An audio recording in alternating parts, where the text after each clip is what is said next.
You're listening to WQEE 99.1 FM, The Key in Noonan, Georgia, home of Braves Country with Mac McGee and the Armchair Quarterbacks, weekdays, 3 p.m. Eastern to 5 p.m. Eastern, right here on The Key and YouTube.com at Braves Country. Tom has been a teacher for over 40 years. One day, I think one of the students had asked the question and he didn't remember the answer. And I also noticed that he was letting his class out earlier than they were supposed to let out. I was really starting to worry. Levi and I talked about how it would change our lives, but he was there beside me. When something feels different, it could be Alzheimer's. Now is the time to talk. Visit alz.org/ourstories to learn more. A message from the Alzheimer's Association and the Ad Council. Hey folks, this is Mark White with The Mark White Show, and you can tune into The Mark White Show every Saturday from 11 a.m. to 12 p.m. right here on Rock 99 WQEE The Key, the home of Southern sports and talk. Are you looking for a reliable dental practice that not only cares about your teeth, but is friendly to work with? How about one that offers great deals and new patient promotions? Well, your search is over. Most Valuable Smiles in downtown Eatonton, Georgia is committed to giving you the biggest and brightest smile. Right now, get a $99 new patient special, including x-rays and exam. Maybe you're looking for veneers. Most Valuable Smiles veneer special includes one free veneer with every 5 purchased. Or get that bright white smile you've always wanted by taking advantage of an exclusive $100 off Zoom whitening treatment when you book today. And don't forget that 2022 is almost over. That means most insurance policies will reset by the new year, and to avoid losing that extra money, you need to use it or lose it. Book an appointment today with Most Valuable Smiles in downtown Eatonton to lock in these exclusive deals. Call 706-623-0318 or visit mostvaluablesmiles.com. Enjoy sun-drenched days, epic stays, and plenty of room to roam in Greater Fort Lauderdale. Our hotels, attractions, and restaurants have taken the Visit Lauderdale's Safe and Clean pledge so you can relax and explore with confidence. When you're ready for that well-deserved staycation, our 23 miles of golden beaches await. Find wide-open spaces to hike, bike, kayak, and paddleboard. Visit your favorite attractions, then dine out in style in dining rooms or al fresco on waterfront patios. Learn more at sunny.org. It all starts with just one thing. When recycling, rinse out jars and cans, and avoid recycling waxed paper or paper soiled with food. This will reduce recycling contamination. Find tips and more at onethingus.com. What's your one thing? Hey sports fans, The Key has a brand new show. Braves Country is coming your way weekdays 3 p.m. Eastern to 5 p.m. Eastern. Drive time on WQEE. Braves Country is a Southern sports talk show with Mac McGee and the Armchair Quarterbacks. We'll be talking the Atlanta Braves and Major League Baseball, along with everything important to sports fans in Braves Country. The SEC, ACC, Big Ten, and the National Football League, and the big sports news of the day. That's Braves Country with Mac McGee and the Armchair Quarterbacks. Weekdays, 3 p.m. to 5 p.m. right here on WQEE The Key, 99.1 FM, and simulcasting on youtube.com/at Braves Country.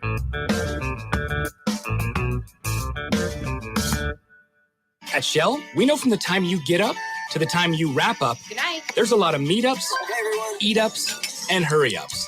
So come to Shell and get 3 things done at once. Fill up with Shell V-Power Nitro Plus to help keep your engine running like new. Save up with the Fuel Rewards program and never pay full price for gas again. And snack up with in-store rewards to save even more at the pump. Make the most of the stop you need to make with Shell and engines that continuously use Shell V-Power Nitro Plus premium gasoline. See full terms and conditions at fuelrewards.com. That's the sound of NyQuil Severe hard at work. NyQuil Severe is the best sleep with a cold medicine. No tossing and turning, just rest and recovery. So you're ready to take on tomorrow. For powerful relief of your worst cold and flu symptoms, try NyQuil Severe. The nighttime sniffling, sneezing, coughing, aching, stuffy head, best sleep with a cold medicine. Use as directed. Keep out of reach of children. Hey Braves fans, thank you for listening to Braves Country Baseball. Hi, I'm Mac McGee, and we are here to bring you play-by-play, pitch-by-pitch of your Atlanta Braves and bringing you spring training and 2 to 3 games a week all season long. Please like and subscribe today. Braves Country Baseball.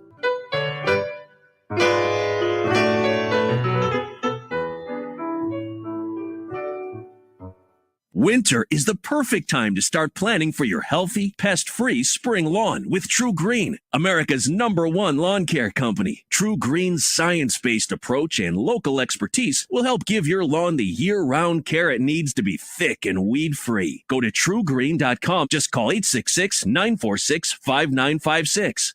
Or go to truegreen.com today and get a lawn to be proud of. Hey, sports fans, it's Rod Peterson here, host of The Rod Peterson Show, inviting you to join us daily for 2 hours of Atlanta's funnest sports talk right here on WQEE. I say fun because it is. You've never heard a show like it because we make the listeners a part of the show every day between noon and 2 p.m. Eastern. You'll hear plenty of the best sports talk, including the latest on the Falcons, the Braves, and more. And who knows, you might even hear you. That's the Rod Peterson Show, daily at noon, right here on WQEE 99.1 FM. It's the best in sports and entertainment, and get locked in and locked down with Rhino Radio Penitentiary, 7 a.m. to 10 a.m. with your host, me, Ryan O'Neill, each and every morning, right here with the best in sports and entertainment, all the way from professional sports to college sports to River Dragons hockey and everything in between, including some of the very best local and national guests. It's the Rhino Radio Penitentiary, 7 a.m. to 10 a.m. Monday through Fridays, right here on 99.1 FM WQEE.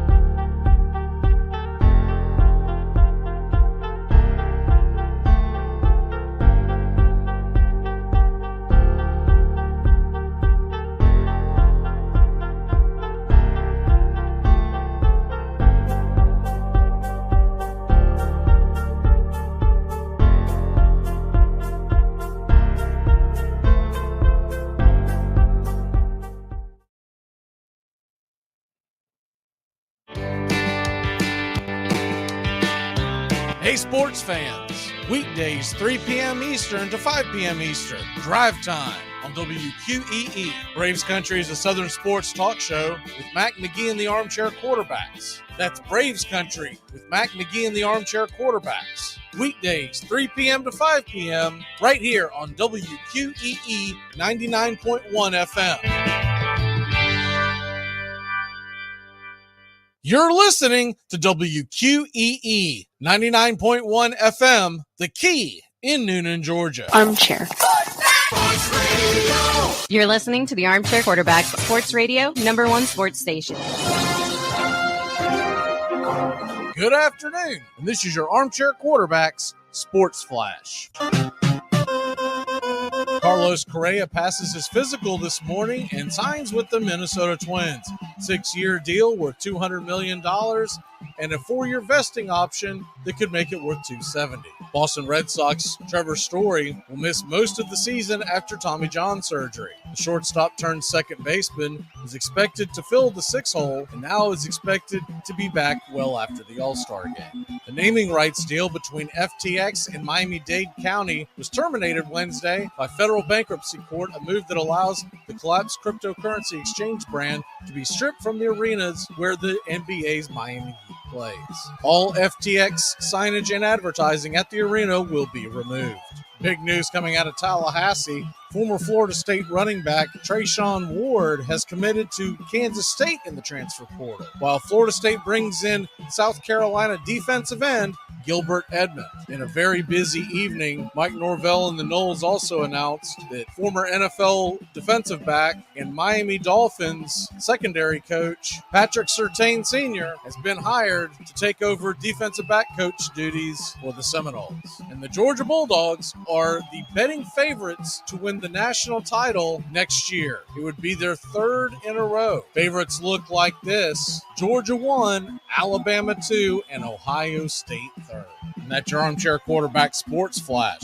Stay tuned for Braves Country right here on WQEE 99.1 FM, The Key in Noonan, Georgia, simulcasting on youtube.com @Braves Country. Armchair. There's something kind of about a kid that's never played baseball. We have been hoodwinked, bamboozled, and flat out deceived. Why did you get so drunk? You got drunk. I'm just really exhausted. What's in that cup? Armor Cokes. Do you have any idea how important this is? We're trying to save the pub cup. Really? This is what you're doing? This is what you're doing? Chief, what do you want to do tonight? The same thing we do every night. Try to take over the world. 106 miles to Chicago. We got a full tank of gas, half a pack of cigarettes. It's dark, and we're wearing sunglasses. Hit it. Armchair. YouTube Live. Radio station. The radio station you can call your own. Do you know what listeners like about our station? I like everything. It's always on my radio. We never stop the music, except for now, when I talk. You're listening to Braves Country with Mac McGee and the Armchair Quarterbacks. We're here live weekdays, 3 p.m. Eastern to 5 p.m. Eastern, WQEE 99.1 FM, The Key, and simulcasting on YouTube.com/@Braves Country. Your first choice for Southern sports. Good afternoon. I'm Mac McGee, and I don't know much, but I know one thing. Lamar Jackson may not play. Tua will not play. Those are going to be two gut stompings on Sunday. Armchair. Community Access Channel. He's the armchair quarterback. He's full of beer and he's full of snacks. He's the all-American man. Hey, howdy, hi, and how the hell are you? Welcome to Braves Country here on WQEE and Braves Country HD, wherever you may stream. I'm Mac McGee. Doug is on the way. We're going to be talking a lot of NFL playoffs. Steven was supposed to be here. Hit me up about 5-10 minutes before the show started, and Hims has a tummy ache, so we will dodge him this week, but he'll probably be back this Saturday.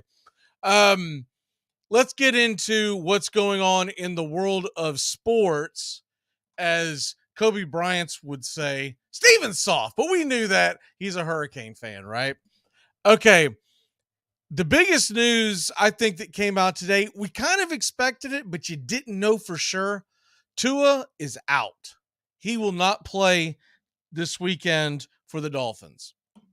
That line, and I mentioned this earlier in the week, if you really liked the Bills and you didn't think Tua was going to play, you better grab it now, because that line has ballooned, and I mean ballooned, all the way to 13 points, 13 and a half on some boards. It's going to get to 14 by the time we hit kickoff. There's no doubt about it. You'll see some correction. You'll see some people come in on Miami, and probably, the quote unquote sharps are going to feel like this is over adjustment.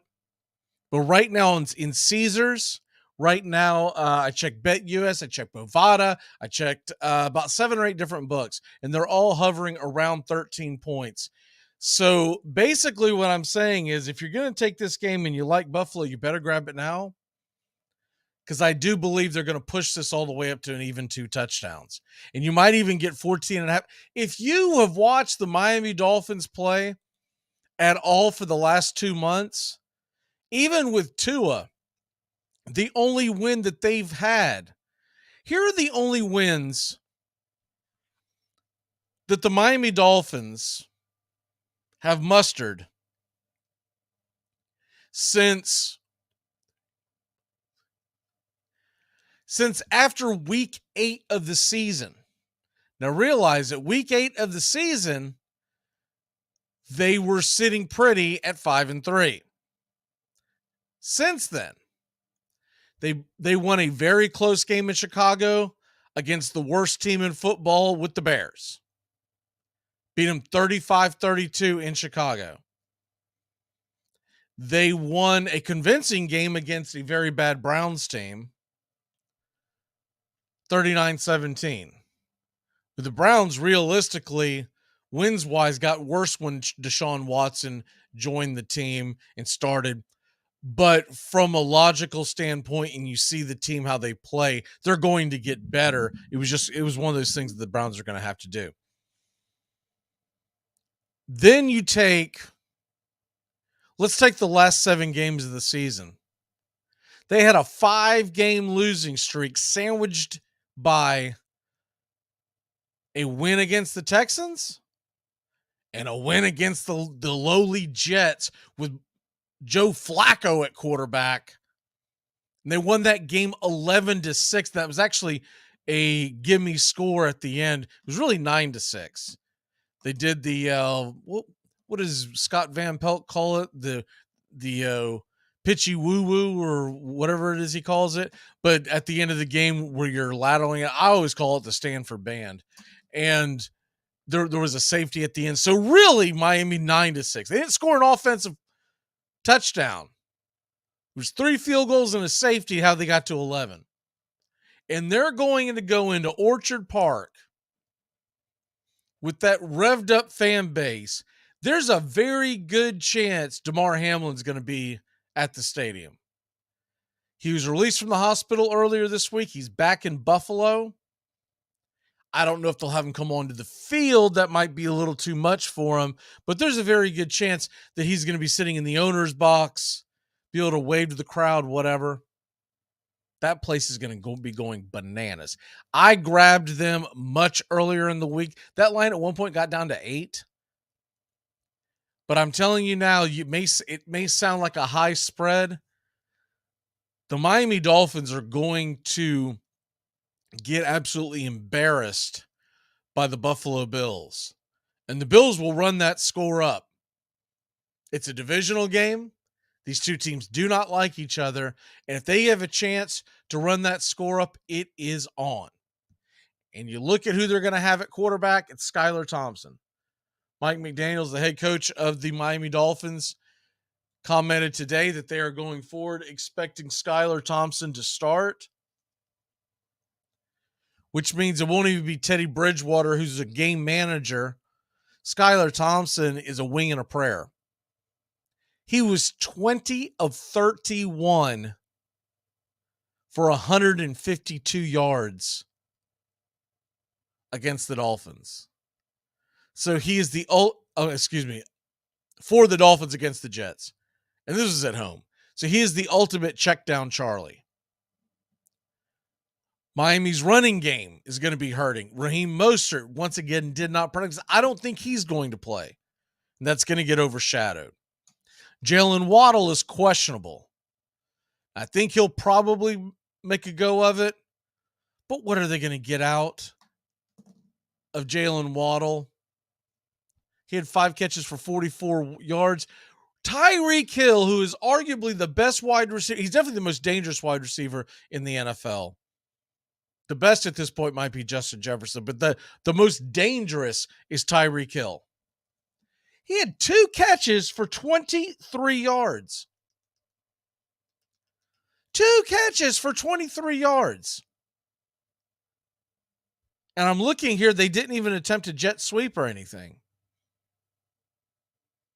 So he had 5 targets. This is going to be a disaster.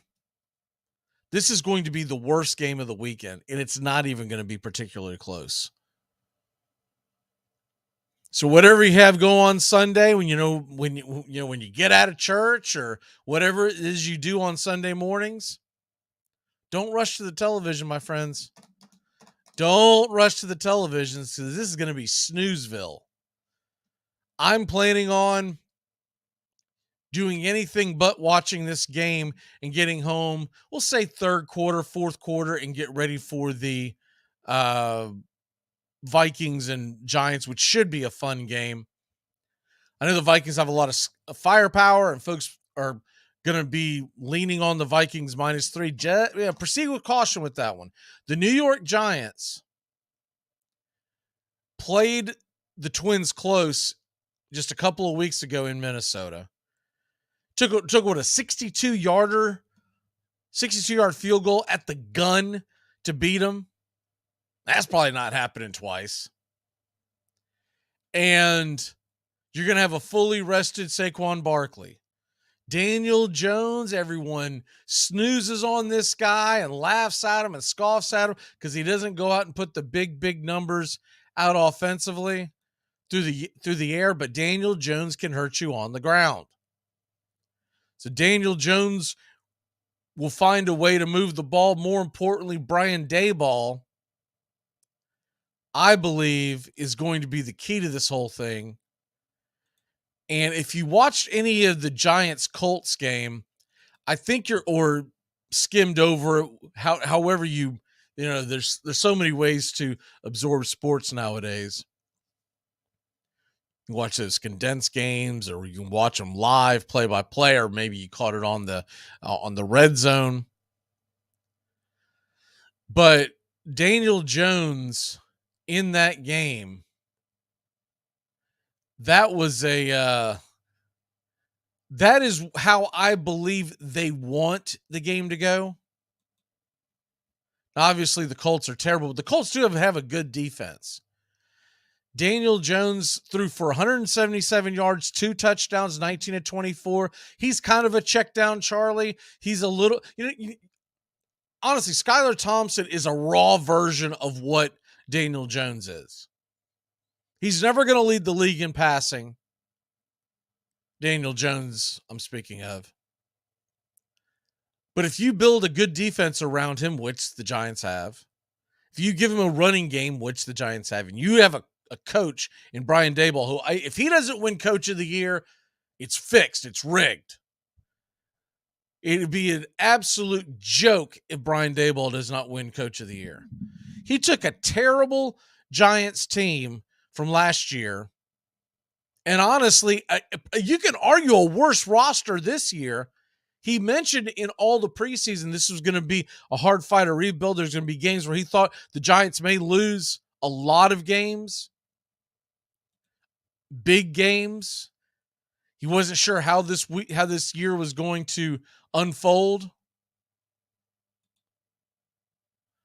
But what he did was he navigated his way into the playoffs. And for a Giants fan base who has been absolutely foaming at the mouth to get back to the playoffs, much like the Jacksonville Jaguars, get into them in a second. Brian Daboll, to me, is the Coach of the Year, and it's not even close. At that same token, Doug Peterson of the Jacksonville Jaguars is the second best Coach of the Year pick, and that's not really close. I feel like it is 1. There's no 1A. It's 1, it's 2, and then way down below that, you go 3 through 10. What Doug Peterson did was absolutely phenomenal in Jacksonville. He's rejuvenated that fan base. He's rejuvenated that city. Really is very, very impressive what he has done. It's impressive what all of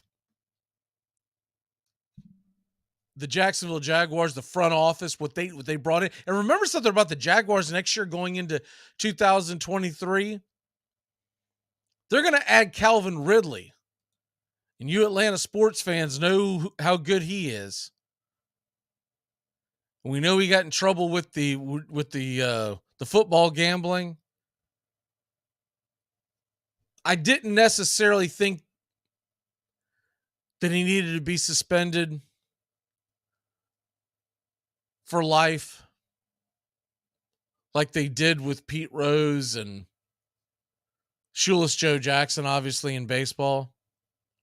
But I did understand that they had to come down hard because with legalized gambling being everywhere in the country now, they had to send a message. But Calvin Ridley's going to come back next year, and he is going to be a sight for sore eyes. When you talk about what the Jacksonville Jaguar offense is going to be in 2023. Week 1, 2023, everybody's healthy. That's going to be a scary bunch, y'all. If they're able to bring back Ingram, he signed a 1-year, $10 million deal. Don't know if he'll be able to come back, but you're going to have Kirk. You're going to have Zay Jones. You're going to have Ridley now. They're going to try to bring Ingram back. And I think Ingram wants to stay. Ingram has finally flourished in this offense. And then you look at that running back room. Travis Etienne. Now, there might be some losses and, more importantly, some additions, especially through the draft. I think Jacksonville will go out and try to get a running back that can run in between the tackles and get the short yards, not just the goal line. We're talking about it's 3rd and 2 from the 40, and you don't necessarily want to have Etienne going in there and getting banged up. So I do think they're going to go out and try to get more of a bolt. It doesn't have to be Derrick Henry, but I think of guys that had long careers that are guys who may even be available. You think of a guy like a Zach Moss, or just someone who can stick his nose in there and get the first down. So Jacksonville is going to be very, very dangerous. They're going to be hosting the Chargers. But back to that Dolphins game, it's going to be an absolute snore fest. I would be shocked if Skylar Thompson can go into Buffalo and cover that spread. Cover that spread, stay within 4. How are they going to move the ball? How are they going to move the ball? They couldn't move the ball against the Jets, and the Jets offense was being led by Flacco. So instead, they're going to try to get into a shootout against Josh Allen, Stephon Diggs, the Buffalo Bills. Like Sean Connery said in The Untouchables, they're going to be bringing a knife to a gunfight. Okay, we're going to take a quick break. When we come back, we're going to talk a little more NFL news and notes. There's some injuries. There's also a question, what's going on in New York with the Jets? What is going on with that offense? And why haven't they made a decision? We'll be back in a flash here on Braves Country, on Braves Country HD, wherever you stream, and WQEE. Dixie Handle Company, 5 generations of the Strickland family have produced quality hardwood farm and garden tools, wooden shutters, and custom furniture. This small business has been owned and operated since 1992 and ships to customers across the world. If you're looking for the highest quality tool handles, Dixie Handle Company is your place. Every item is handpicked to your specifications. If it's made of wood, they do it. Call now, 931-722-3395. That's 931-722-3395. Or go online to DixieHandle.com. The Dixie Handle Company. Welcome to Craftsmanship, a proud sponsor of Braves Country Baseball.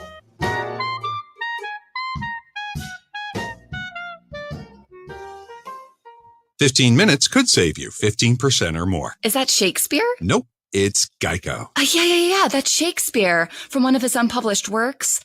Oh, it be not for awakening. Nay, giveth thou the berries. For 15 minutes could save you 15% or more. No, it's from Geico, because they help save people money. Well, I hate to break it to you, but Geico got it from Shakespeare. Geico. 15 minutes could save you 15% or more. It all starts with just one thing. When recycling, rinse out jars and cans, and avoid recycling wax paper or paper soiled with food. This will reduce recycling contamination. Find tips and more at onethingus.com.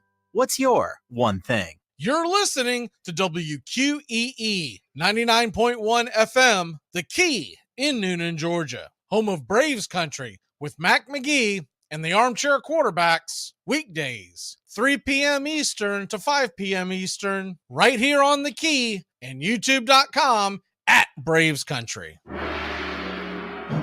Shanyang, a performance that truly matters to every one of us, is coming to the Columbus River Center for the Performing Arts, January 17th, one night only. Shanyang brings 5,000 years of civilization live on stage through choreographed dance, music combining Western and Chinese instruments in an animated backdrop. Come and see it at least once in your lifetime. Tickets at shenyang.com/GA.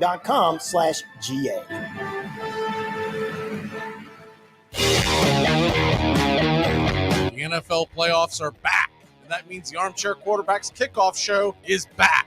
Join Mac McGee and the Armchair Quarterbacks Wild Card Weekend and Divisional Round Weekend Saturday, 3 p.m. Eastern to kickoff at 4:30 Eastern. The Armchair Quarterbacks will be talking the spreads, prop bets, over-unders, stupid underdogs, and the locks. That's the Armchair Quarterbacks kickoff show, streaming right here on Braves Country HD and our radio affiliates. San Francisco's shotgun packed plenty of pop. This revolutionary formation was devised by Red Hickey in 1960, and initially it stunned fans as well as foes. The first time we shifted into the formation, the whole fans, they went, ooh, they didn't know what was happening.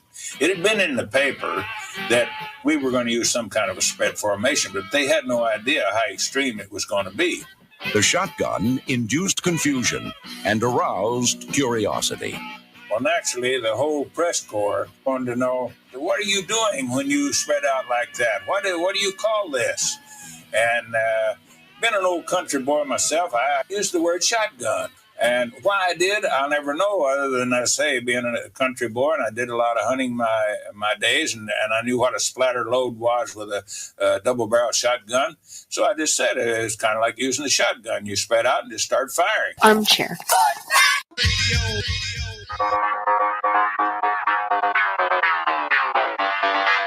Welcome back.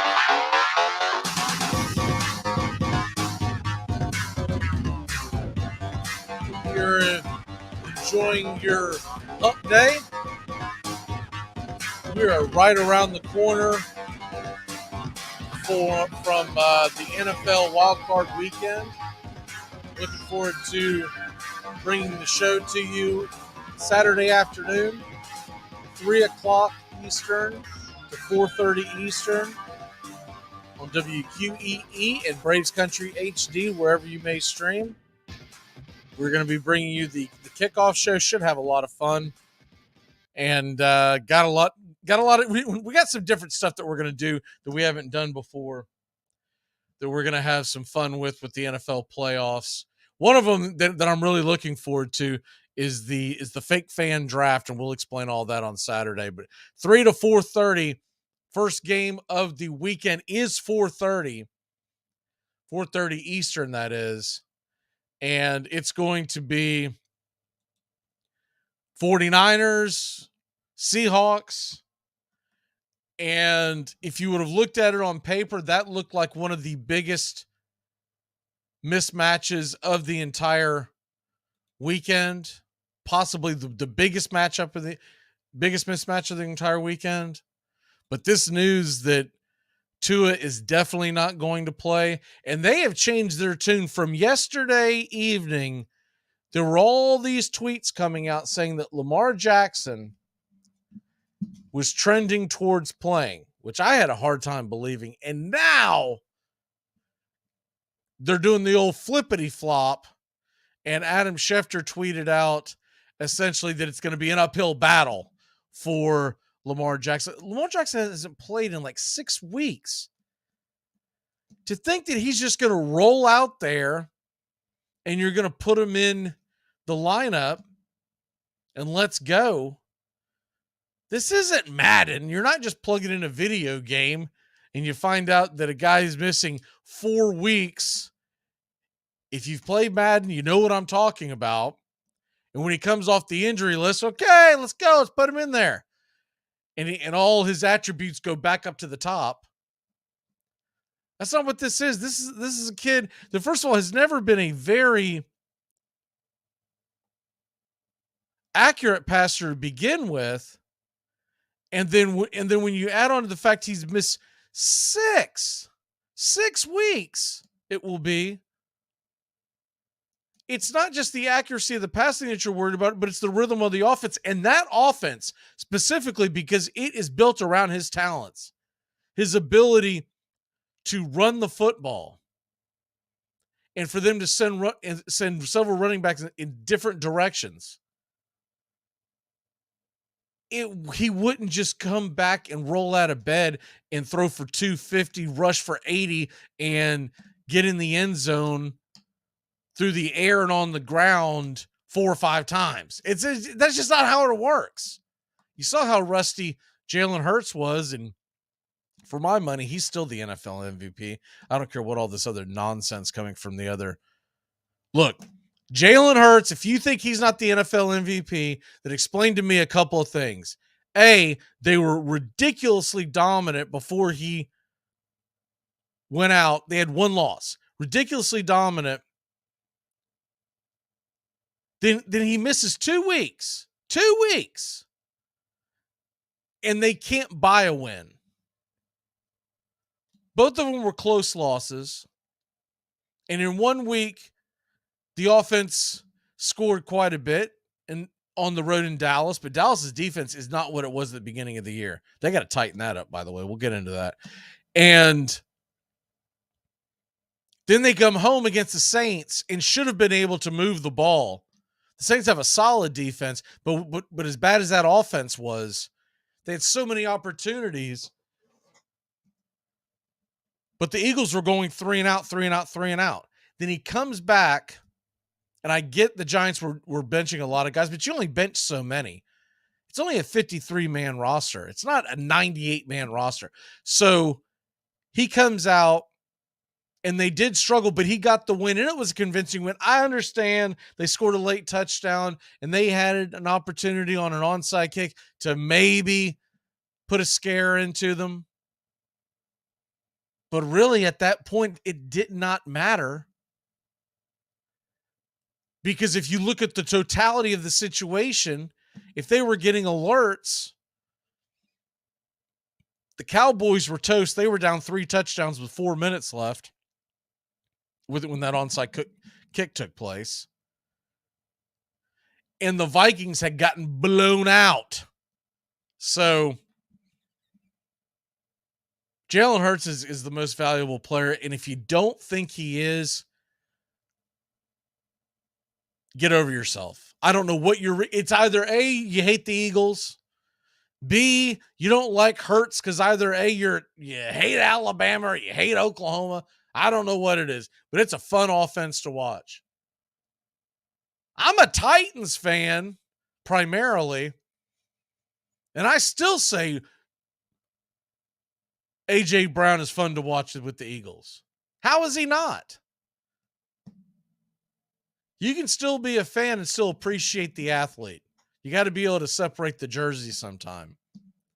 No, you may not pull for a team to win, although I could care less about the Eagles. I don't care if they win or lose. It's not that. But I'm thinking of other instances in sports where you may really hate a team, but maybe you like the athlete. Maybe you, especially in today's world with fantasy football, fantasy baseball, there's a lot of those situations. A lot of those situations where I can easily separate being a fan of my team, but still being a fan of an athlete. Now, sometimes things line up and your favorite athlete's on your favorite team or your least favorite athlete's on your least favorite team. That's my case with the Lakers and LeBron James. Can't stand LeBron James over LeBron James. If I have to hear one more time how LeBron James is better than Michael Jordan, ugh, get out of here. If you think LeBron James is better than Michael Jordan, you simply didn't watch Michael Jordan play. If you don't understand that Michael Jordan, Larry Bird, and Magic Johnson were the 3 best players in the NBA, and I know a lot of people will try and tell you that Jordan was head and shoulders above Bird and Johnson. It's not the case. If you're saying that, you didn't watch that. You didn't watch him play. You did not grow up in that era. So you really don't understand. So I can't even understand your argument. If you grew up telling me and you say, man, Jordan's the best, Bird, Magic, they're nothing. It's because when you started watching the NBA, at that point, Bird and Magic were on their way out and Jordan was just starting to come into his prime. Because I've got a couple of friends like that. They're a little younger than me, not by much, but a little younger. And their first memories of the NBA was essentially the beginning of the run of Jordan's Bulls. But Jordan's Bulls in the 90s, the reason why it took them till then to start winning their championships, they couldn't get past the Pistons. They couldn't get past the Celtics. They couldn't get past the Lakers. When they finally got through that ceiling, broke that glass ceiling, as they call it, then they became very dominant for a long period of time, and you cannot doubt that greatness. But those three NBA players are right there. And even though I hated the Lakers, man, I was a big I'm still a big Magic Johnson fan. Was not a fan of the Bulls, but I could appreciate Michael Jordan. So you go into this week and you start looking at teams that you may or may not be a fan of. And I'm in a weird situation because I live on the First Coast in Jacksonville, Florida, in Jaguar country. It's hard not to pull for the Jaguars. I've been here for quite some time. I'm not going to pull against them, but I am a Titans fan. So last Saturday night, I was pulling for Tennessee, even though I knew it's better for Tennessee to lose that game. They've got the 11th pick of the draft, and let's go. And let the Jaguars go in there and get some NFL playoff experience. Not going to do Titans any good. Not one single bit. And I still say that Dobbs' fumble was not a fumble. The ball was still in his hand and his arm was going forward. And if you're going to reverse the tuck rule for Brady in Oakland, that should have been an incomplete pass for Dobbs. But I move on and realize that it's an exciting week for the Jacksonville Jaguar fans. And I am a fan of Trevor Lawrence. I do like to watch Travis Etienne play. And Travis Etienne played for Clemson. I'm not a Clemson fan by any stretch of the imagination. Trevor Lawrence played for Clemson. They were teammates. No. But I can separate the fact that one plays that they made a terrible choice for their college and now they're in the NFL. That's how I look at it. I pulled for Tim Tebow when he was at Denver. I thought it was a great story. Loved it. Was not a Tim Tebow fan when he was in college. Are you kidding me?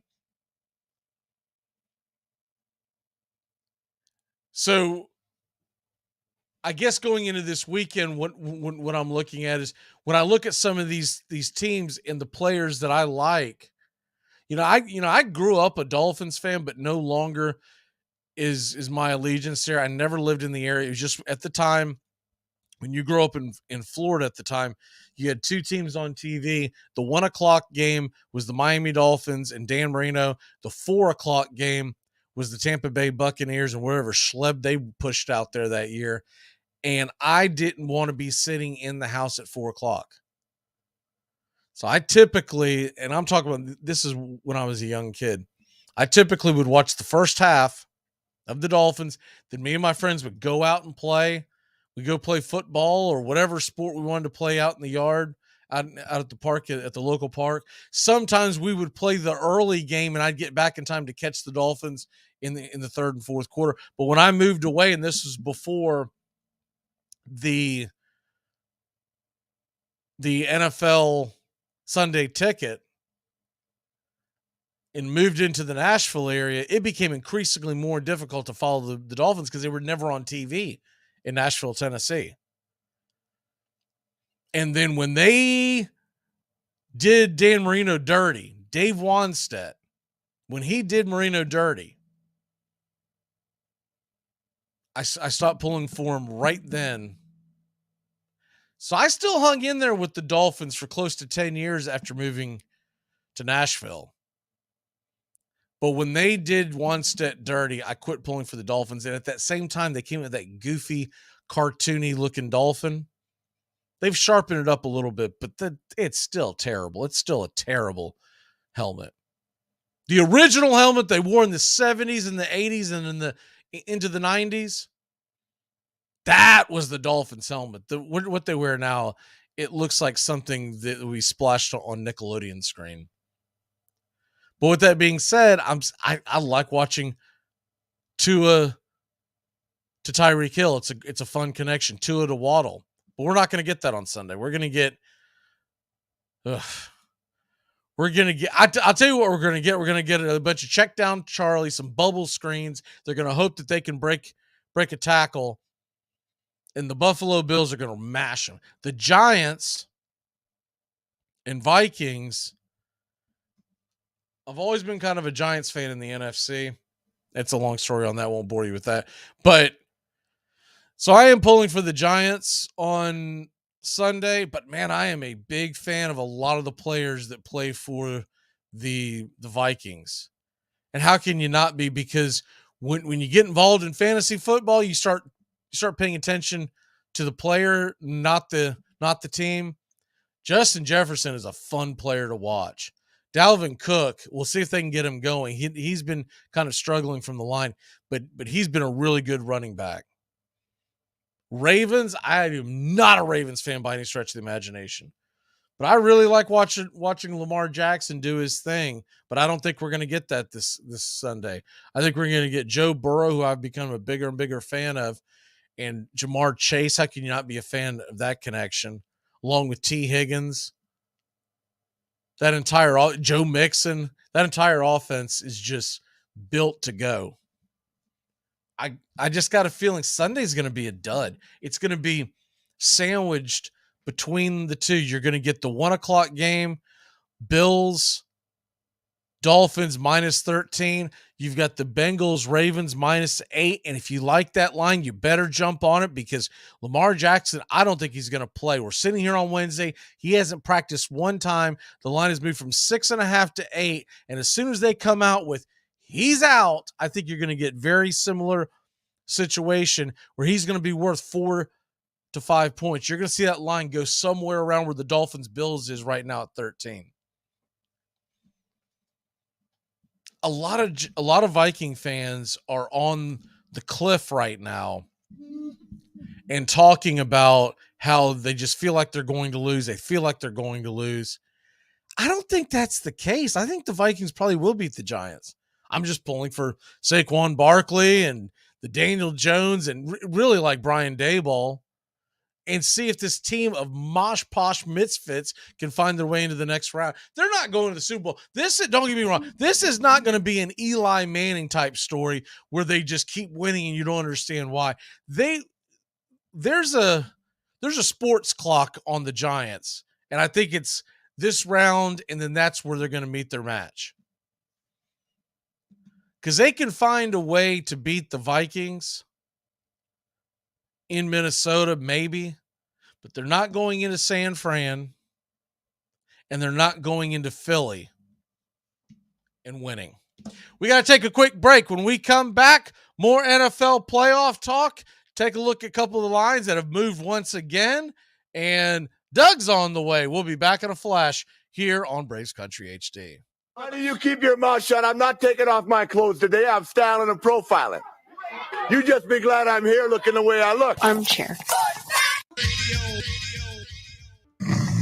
That's the sound of NyQuil Severe hard at work. NyQuil Severe is the best sleep with a cold medicine. No tossing and turning, just rest and recovery. So you're ready to take on tomorrow. For powerful relief of your worst cold and flu symptoms, try NyQuil Severe. The nighttime sniffling, sneezing, coughing, aching, stuffy head, best sleep with a cold medicine. Use as directed. Keep out of reach of children. Hey, Braves fans, the Armchair Quarterbacks YouTube channel are bringing you Braves Baseball all season long. Hi, I'm Mac McGee, and I'll be bringing you Braves Baseball play-by-play for the Braves fans out there, or all of Braves country. So pull up an armchair and join us for Braves Country Baseball, first pitch to last pitch, Tuesday and Friday nights, right here on the Armchair Quarterbacks YouTube channel. Hey, sports fans, it's Rod Peterson here, host of The Rod Peterson Show, inviting you to join us daily for 2 hours of Atlanta's funnest sports talk right here on WQEE. I say fun because it is. You've never heard a show like it because we make the listeners a part of the show every day between noon and 2 p.m. Eastern. You'll hear plenty of the best sports talk, including the latest on the Falcons, the Braves, and more. And who knows, you might even hear you. That's the Rod Peterson Show, daily at noon, right here on WQEE 99.1 FM. It's the best in sports and entertainment, and get locked in and locked down with Rhino Radio Penitentiary, 7 a.m. to 10 a.m. with your host, me, Ryan O'Neill, each and every morning, right here with the best in sports and entertainment, all the way from professional sports to college sports to River Dragons hockey and everything in between, including some of the very best local and national guests. It's the Rhino Radio Penitentiary, 7 a.m. to 10 a.m. Monday through Friday, right here on 99.1 FM WQEE. Hockey season, and that means new merch over at ourdragonsmerch.com. Get the latest designs and some of our fun new souvenirs ahead of what's sure to be a great hockey season. Celebrate another season of River Dragons hockey by getting a new look to wear on game days, or surprise the big-time sports fan in your life with a new keepsake that will make them a River Dragons fan for life. Order online right now at ourdragonsmerch.com. That's the letter R, dragonsmerch.com. We'll see you at the rink. Want to chime in? Give us a call. 678-960-9700. That's 678-960-9700. Well, the season's finally here, and the players hit the field, and every man feels like a boy, and every wife could kill. He's been flying beer since August, running hot, running cold, and 30 friends are on alert. That's all the den'll hold. He's the armchair. Welcome back. He's full of beer and he's full of snacks. The all-American man. You want to sound off? 678-960-9700. 678-960-9700. Keep the lines open here for a minute. NFL, couple things that have been going down here recently.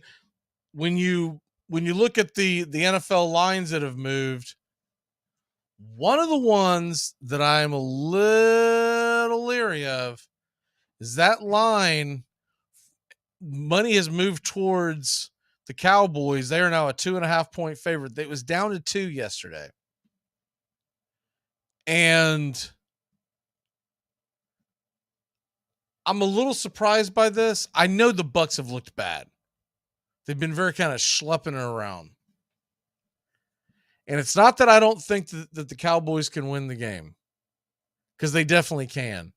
But that is a sticky wicket there, my friend, because you're talking about Monday Night Football on the road to face Tom Brady. And that Cowboys offense has sputtered. It looked darn right awful. And the Buccaneers defense has actually played pretty well over the last month. On the flip side of that, the Cowboys offense, I think, is what's leading to the Cowboys defense being so bad. Cowboys defense giving a big chunk yardage, and they're doing it late in the games, and some of it, I believe, has got to do with the fact they're getting worn down because the Cowboys offense is not doing. Look, if they want to go on a run in the playoffs, the Dallas Cowboys are going to have to win the battle between the tackles, move the ball on the ground, take advantage of the open receivers. They can move the ball through the air, but you don't want Dak Prescott back there throwing 50 times. And he's far from a check down Charlie. He's a very good passer. He's an accurate passer. But there are times where he just kind of makes the wrong call at the wrong time. But when you start mixing in that run game, and they got to pull the safeties up, and next thing you know, CeeDee Lamb's out there one-on-one, you've got a real chance to move the ball. I mean, a real chance to move the ball. And if you could make the Bucs one-dimensional, which they've been this year, you got a chance to go into Tampa Bay and win the game. But if that line keeps pushing towards Tampa and it gets to 3.5, I'm keeping an eye on that because I'm ready to go all in on the Bucs and the points.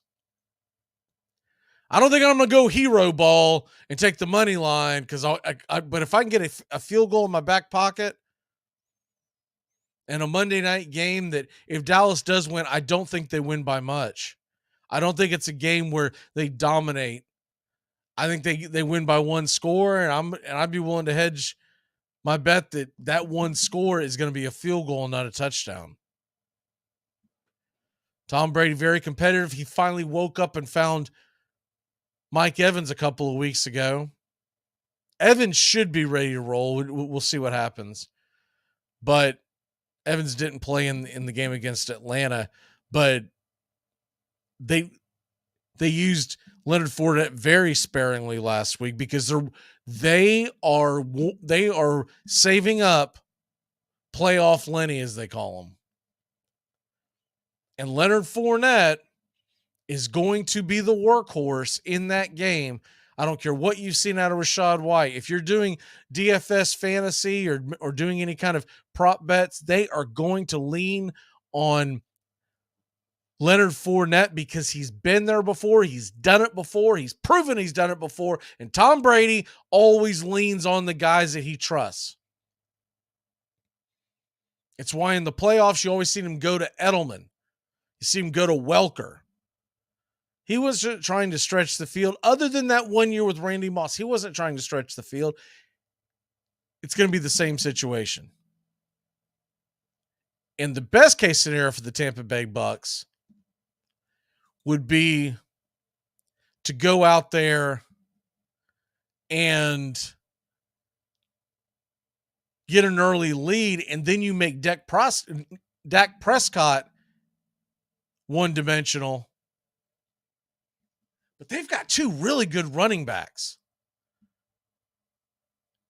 And you rarely see them put him in the backfield at the same time, and I don't know why why. I don't know why. I think it would be extremely advantageous if two running backs with Zeke and Tony Pollard, both of them catch well out of the backfield too, by the way. There are so many things you can do with the play action wheel route. And it's just one more headache, one more wrinkle that the defensive coordinator's got to do something. Playing them this week, Now we got to deal with this.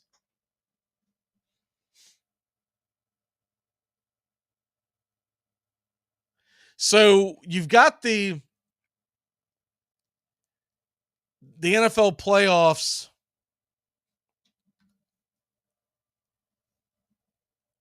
on the horizon. And I do wonder how many people out there, when the playoffs are done, now I'm old school. I'm going to point towards spring training and let's go. But that's because I'm a huge baseball head. And there are going to be other fans that are going to pivot to where the NBA or the NHL, depending on what your favorite team is there. You usually have one or the other. There's very few people that are fans of both. You ever notice that with NBA and NHL fans? They're usually fans of one or the other. If you grew up in the Northeast or obviously in Canada, you're probably a hockey guy. If you grew up New York and south of New York, all the way out to the West Coast, you're probably a basketball guy. Because it's got to be darn near impossible to follow. If you are, let's say you were sitting in Chicago, and we've got a couple of contributors who are fans of both. But I do feel like if you paint them into a corner, they're going to say that they're basketball guys. Now we've got a guy who, one of our contributors, Justin, who's lives in Nashville, and he's a hockey guy because he didn't grow up around basketball. He's got the Predators. But I feel like if you have the choice of one or the other, it really comes down to where are you from. But with that being said, so you're going to have that going on. You're going to have those of us that I start pointing towards baseball season, but I do start paying a little more attention to college basketball. I watch a little right now, but I get much more invested when football season is absolutely gone, and then you start getting the big matchups and kind of getting ready for March Madness and all that kind of stuff. And I'll definitely be watching the Vols this year. Florida State's terrible. I'll be watching the Vols this year. I did watch Georgia the other night. They're really not that bad. I really think Georgia's got a chance to start building something there. But the XFL and USFL are on the way. They're right there on the horizon. I'm curious if there are a lot of people who are excited about that, or if it's going to be more of the, I guess I'll flip it on and see what's going on. And the XFL is starting right after the Super Bowl. I believe it's the very next weekend after the Super Bowl. USFL is going to wait till April.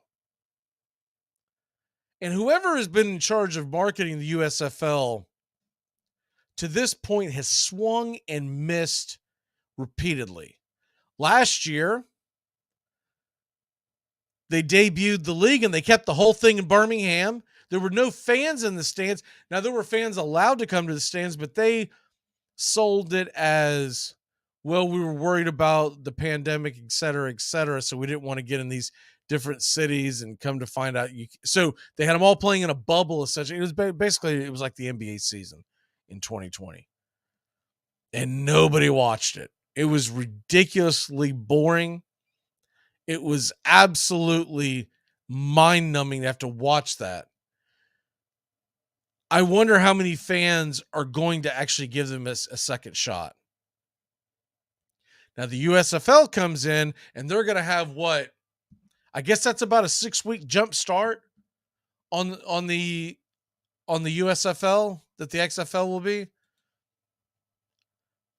The XFL is going to come in, and pulling up their schedule right now, want to double check their actual first day. It is February. So it's the Saturday directly after the Super Bowl. And if you're wondering about those teams, by the way, it looks like that they've got just 8 teams.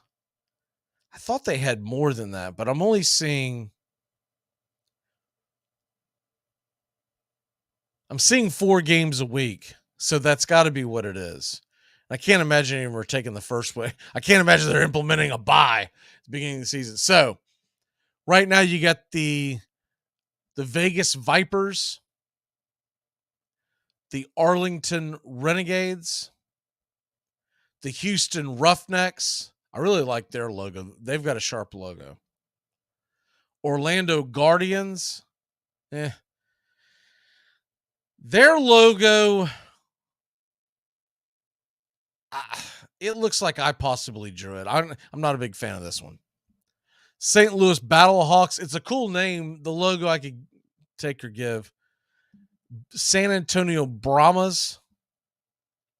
Seattle Sea Dragons. That's too much like the Kraken. What is going on with that?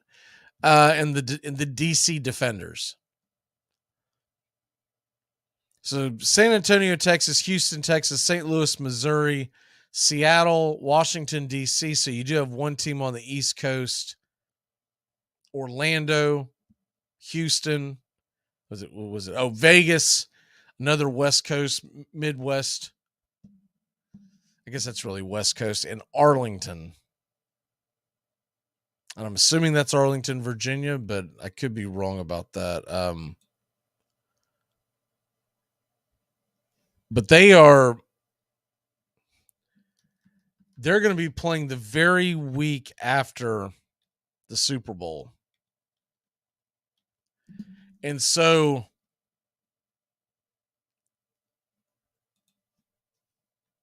conversely, the USFL, they begin. Let's see what their first.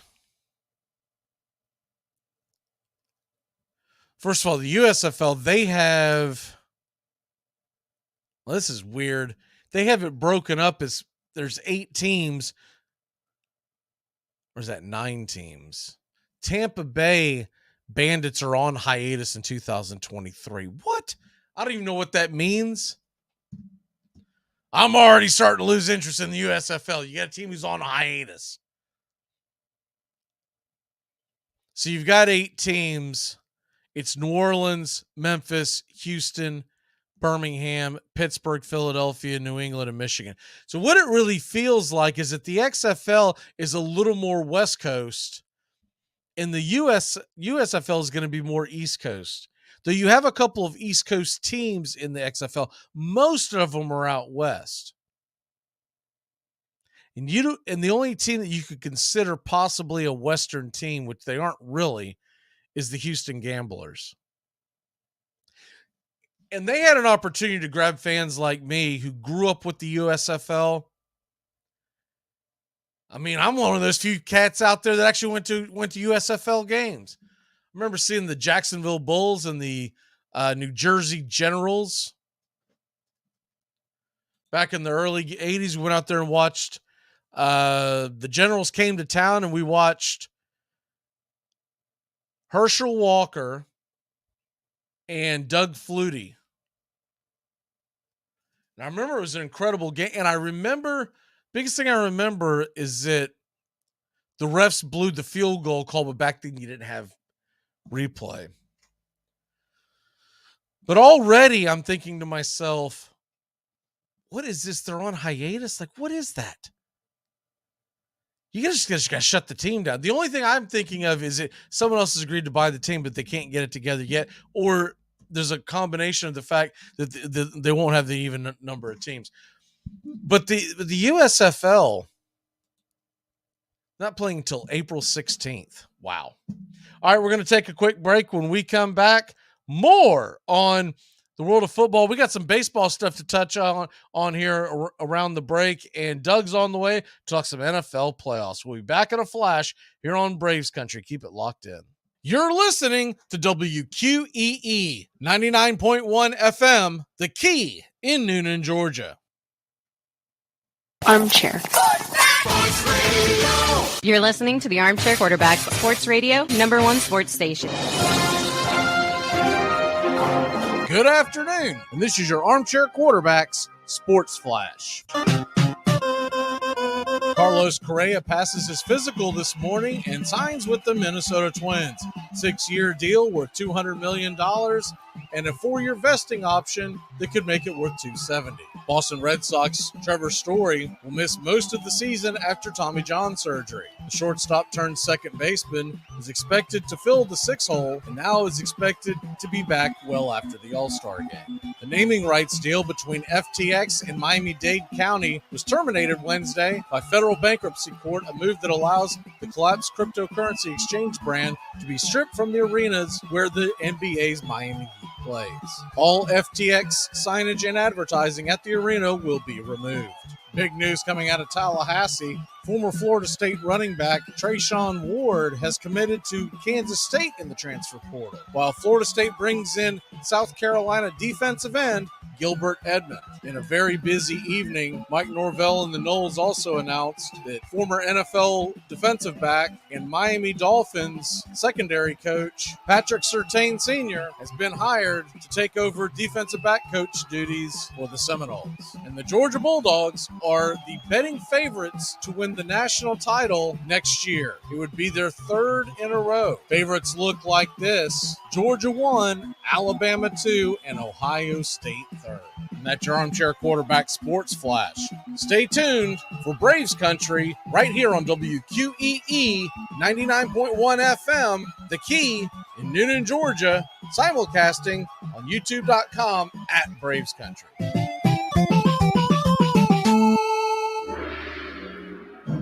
Shanyang, a performance that truly matters to every one of us, is coming to the Columbus River Center for the Performing Arts, January 17th, one night only. Shanyang brings 5,000 years of civilization live on stage through choreographed dance, music combining Western and Chinese instruments in an animated backdrop. Come and see it at least once in your lifetime. Tickets at shanyang.com/GA. The NFL playoffs are back. That means the Armchair Quarterbacks kickoff show is back. Join Mac McGee and the Armchair Quarterbacks wildcard weekend and divisional round weekend on WQEE right here in Braves Country. Braves Country's Armchair Quarterback kickoff show will be talking the spreads, over-unders, player props, and DFS, getting you ready for your NFL playoff weekend. 3 p.m. to 4:30 p.m. Saturdays right here on The Key. Are you looking for a reliable dental practice that not only cares about your teeth, but is friendly to work with? How about one that offers great deals and new patient promotions? Well, your search is over. Most Valuable Smiles in downtown Eatonton, Georgia is committed to giving you the biggest and brightest smile. Right now, get a $99 new patient special, including x-rays and exam. Maybe you're looking for veneers. Most Valuable Smiles veneer special includes one free veneer with every 5 purchased. Or get that bright white smile you've always wanted by taking advantage of an exclusive $100 off Zoom whitening treatment when you book today. And don't forget that 2022 is almost over. That means most insurance policies will reset by the new year, and to avoid losing that extra money, you need to use it or lose it. Book an appointment today with Most Valuable Smiles in downtown Eatonton to lock in these exclusive deals. Call 706-623-0318 or visit mostvaluablesmiles.com.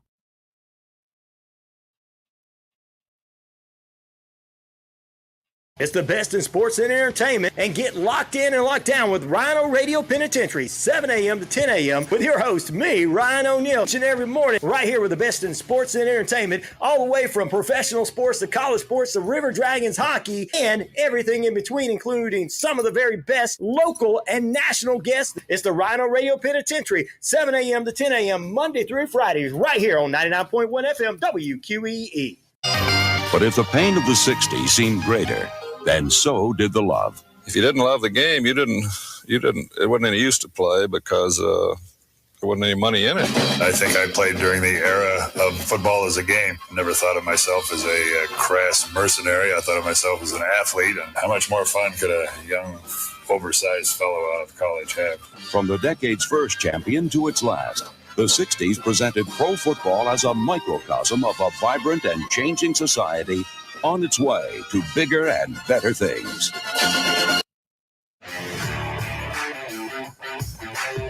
Welcome back. We are sitting here waiting for the NFL playoffs, and you know what happens to you, or at least happens to me, especially right after the bowl season, is you start looking around going, man, what do I do with my weekend? I mean, my weekdays, excuse me. Because you're so used to it. Like we got spoiled. It's like 2-3 weeks there where it felt like there was a game every day. Sometimes we had games in the afternoon. In the middle of the week, you got really filled your day.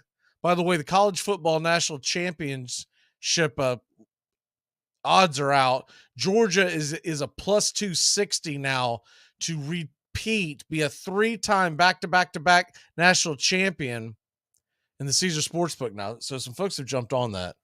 That's wild. 260. You know how hard it is to repeat?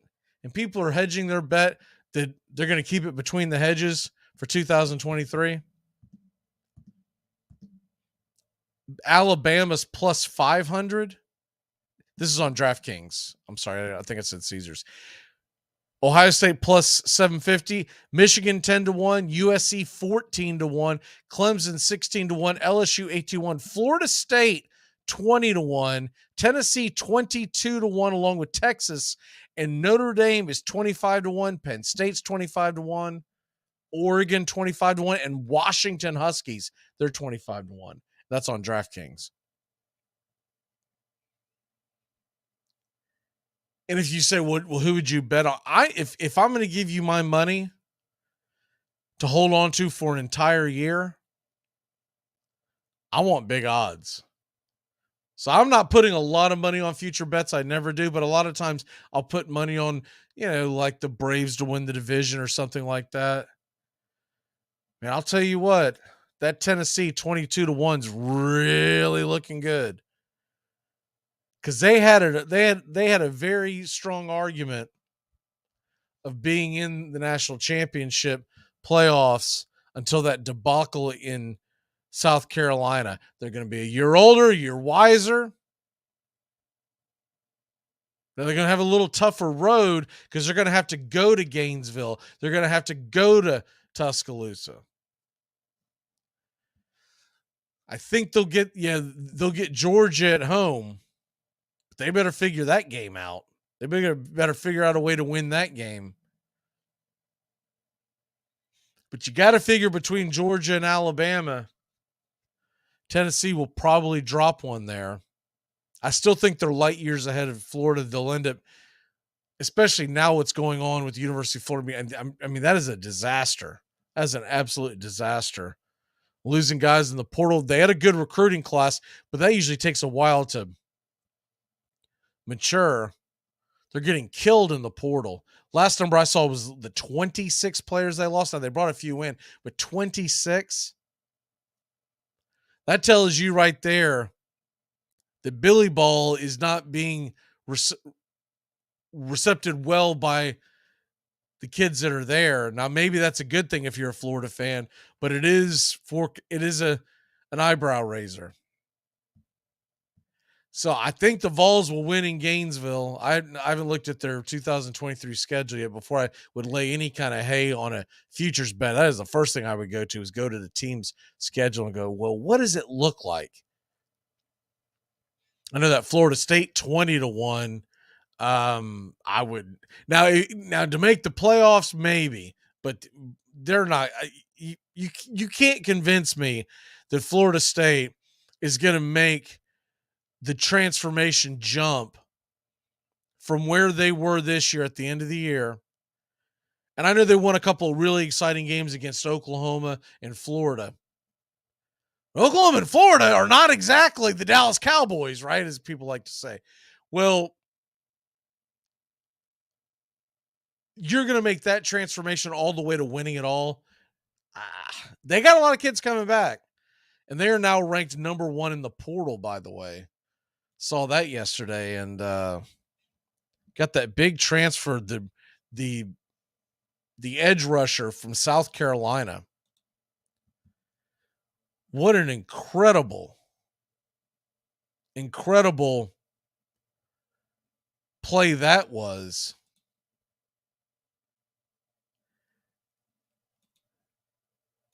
ESPN had already broken it the night before that he was a slam dunk heading to LSU.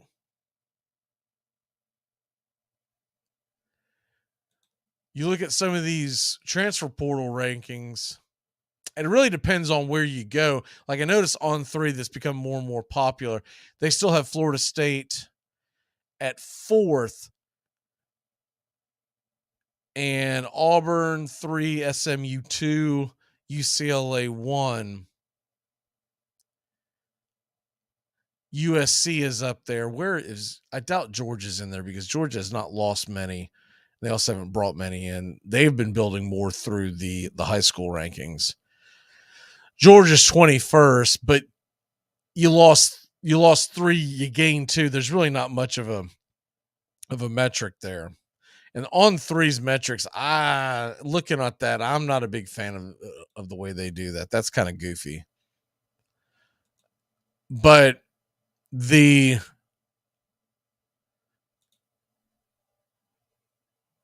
the transfer portal nowadays, man, it is becoming incredibly more and more important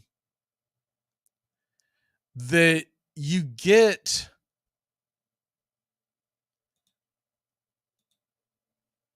active in the transfer portal, especially if you're a young coach. A young coach is key. Because if you are a young coach, and what I mean young, when I say young, what I mean is if you haven't had many years at your current job. So we'll take Billy Napier, for instance, Billy Ball. If you're going to try to build it through the high school ranks, and he had a top 10 recruiting class this year at Florida, there's nothing wrong with that. But if you're going to get killed in the transfer portal,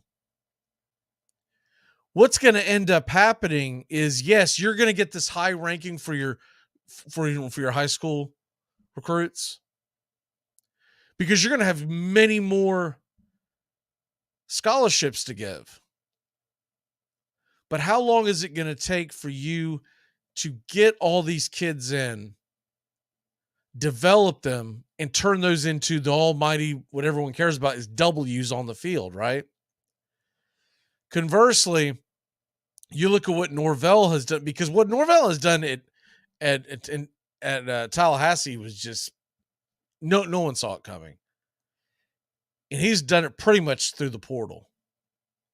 What he did is he went in, he took over the disaster that was Willie Taggart and said, look, we got to change the culture. We also got to get better athletes.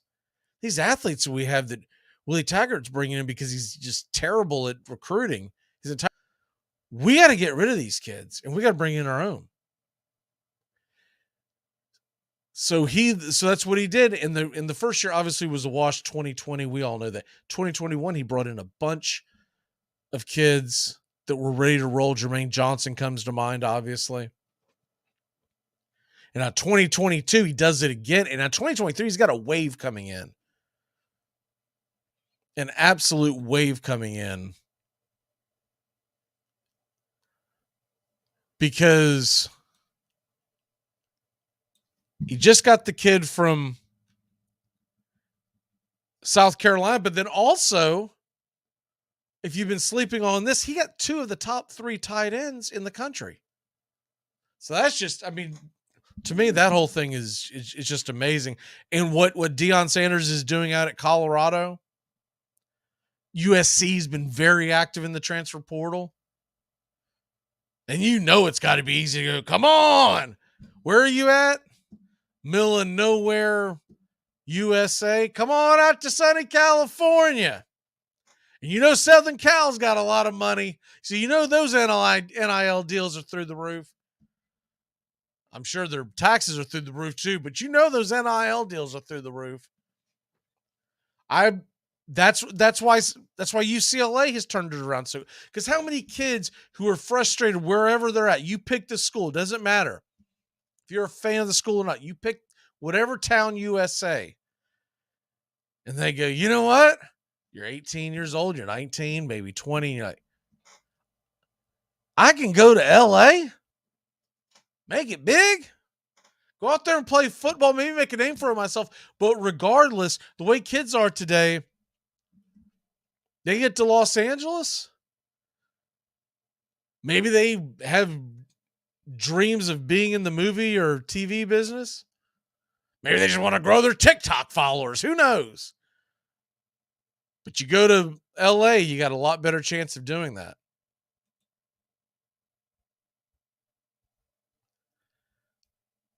And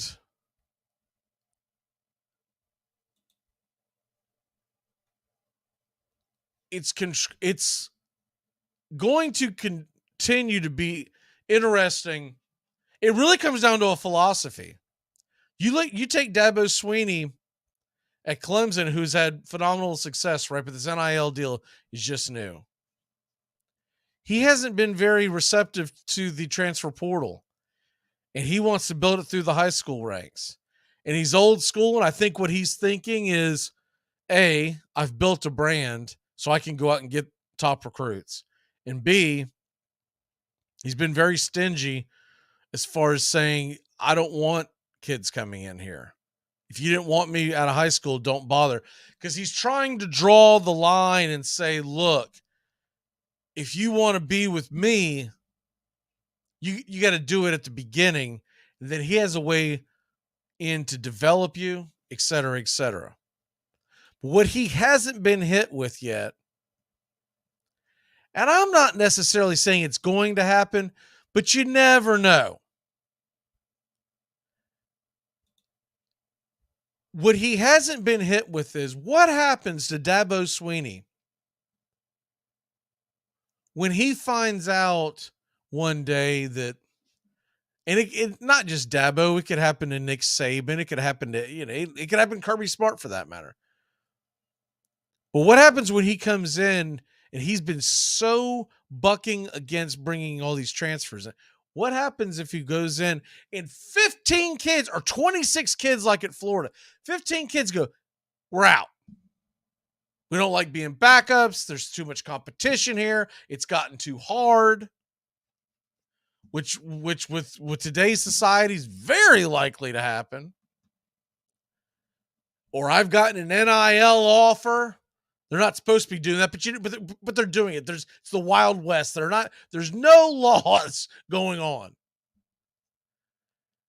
And 15, 20 of us are leaving. And you weren't planning on having that many guys leave your program.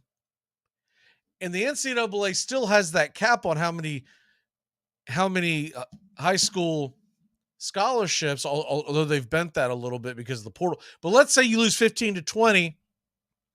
They take off. You have a good recruiting class, but good Lord, they're 17, 18 years old. I just think Dabo Swinney, is going to have to make sure that he adjusts. Because you're seeing the younger coaches, even coaches who aren't much younger, even coaches who are older than him. But when I say younger, I'm more thinking of younger thinking. They're doing it and they're building it, and he better watch out because he's going to get left behind. I know he had a terrible first year, but I guarantee you Cristobal will do it down in Miami. I'd be shocked if he didn't. He's got to do something because his current roster is an absolute dumpster fire. The top transfers right now, by the way, Travis Hunter went to Colorado. No shock. He went with Dion to Jackson State. Devin Leary, the quarterback from NC State, he's headed to Kentucky. Found that interesting. They've never really had a big offense there, but I guess maybe he thinks because of Will Levis. I'll still be shocked if Will Levis ends up being big time. Dasan McCullough, linebacker, leaving Indiana, going to OU. And Dominic Lovett, leaving Missouri to go to Georgia. And there is offensive lineman by the name of Ajani Cornelius. He's leaving Rhode Island. That may not sound like a big deal. 6'4", 320 sophomore heading out to Oregon, and that's your top five. We'll probably get into more of this as we go on. We got to take a quick break. When we come back, Mr. Doug is with us, and we're going to talk a little Major League Baseball and a lot of NFL playoffs. We'll be back in a flash. Keep it locked in here on The Key and Braves Country HD, wherever you stream. Hello there, Frazier. Oh, what fresh hell is this? Tom has been a teacher for over 40 years. One day, I think one of the students had asked the question and he didn't remember the answer. And I also noticed that he was letting his class out earlier than they were supposed to let out. I was really starting to worry. Levi and I talked about how it would change our lives, but he was there beside me. When something feels different, it could be Alzheimer's. Now is the time to talk. Visit alz.org/ourstories to learn more. A message from the Alzheimer's Association and the Ad Council. It's the best in sports and entertainment, and get locked in and locked down with Rhino Radio Penitentiary, 7 a.m. to 10 a.m. with your host, me, Ryan O'Neill, each and every morning, right here with the best in sports and entertainment, all the way from professional sports to college sports to River Dragons hockey and everything in between, including some of the very best local and national guests. It's the Rhino Radio Penitentiary, 7 a.m. to 10 a.m. Monday through Fridays, right here on 99.1 FM WQEE. Your true friends are the people in your life that totally get your inside jokes, your unique style, most important, what you want to eat. Taco Bell knows that when you get together with your real friends, it doesn't matter what you're doing, but hey, it might as well be something that everybody can get into, like the Taco and Burrito Cravings Pack with 4 crunchy tacos and 4 beefy 5-layer burritos. So even if you're all sitting around doing absolutely nothing, you know you'll still have a good time. It's Taco Bell's Taco and Burrito Cravings Pack. Get it for the friends that get it. At Shell, we know from the time you get up to the time you wrap up, Good night. there's a lot of meetups, eat-ups, and hurry-ups. So come to Shell and get 3 things done at once. Fill up with Shell V-Power Nitro Plus to help keep your engine running like new. Save up with the Fuel Rewards program and never pay full price for gas again. And snack up with in-store rewards to save even more at the pump. Make the most of the stop you need to make with Shell and engines that continuously use Shell V-Power Nitro Plus premium gasoline. See full terms and conditions at fuelrewards.com. You're listening to WQEE 99.1 FM, The Key in Noonan, Georgia, home of Braves country with Mac McGee and the Armchair Quarterbacks, weekdays, 3 p.m. Eastern to 5 p.m. Eastern, right here on The Key and YouTube.com at Braves Country. The autumn wind is a pirate, blustering in from sea. With a rollicking song, he sweeps along, swaggering boisterously. His face is weather-beaten. He wears a hooded sash, with a silver hat about his head, and a bristling black mustache. He growls as he storms the country, a villain big and bold.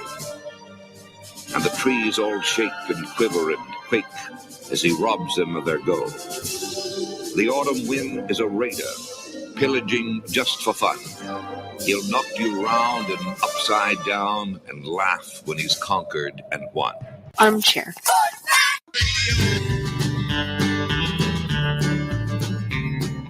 Welcome back. Red Raider Doug with us. Not sporting a ball cap this day, so you can see that lustrous hair of yours. People listening on radio don't know any different. By the way, you're muted. There we go. I normally mute you when I see you come in. Just know that, because I don't know if I'm going to get one of those smokers coughs, drowning us out, not, blowing out the speakers. So I usually mute you as you come in. But looking good, sir. Nice head of hair there. Yeah, or lack of thereof. How is Wednesday for Red Raider Doug? So far, so good. Doing good, hanging in there. It's always good to be hanging in, not hanging out, right?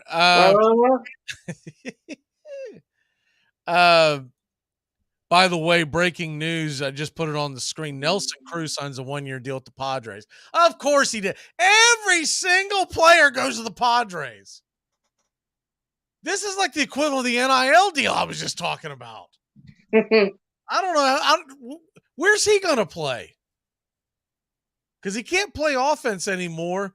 I kind of assumed that they had so many bats on that roster that you kind of had to put – you're going to have to rotate your DH. I haven't seen the numbers on it yet, but, I mean, is he down to just platooning? Is he just going to go up against lefties? That's what I was going to say. He may be brought in for that specific purpose, I guess. That's about all I could get out of that. That is unbelievable that they get him. I'm a little surprised considering that the Mets didn't go after him after losing out on the Carlos Correa deal, right? Mm-hmm. That would actually be a good move, so I guess that's why that didn't happen. Yep. They are,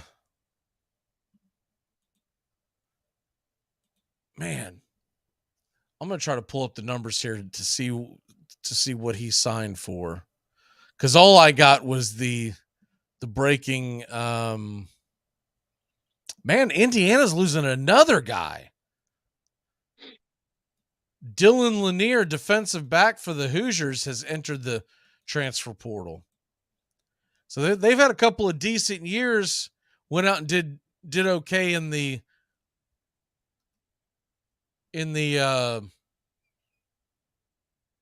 high school recruiting, and it didn't go so well this year. So most of these guys are just jumping in the portal and leaving. Yep. That's going to be the biggest boomerang you've ever seen. Indiana going from terrible to, man, they're pretty good, to terrible again. That's two major players that they have lost in their secondary. And trying to find anything on the actual numbers of this.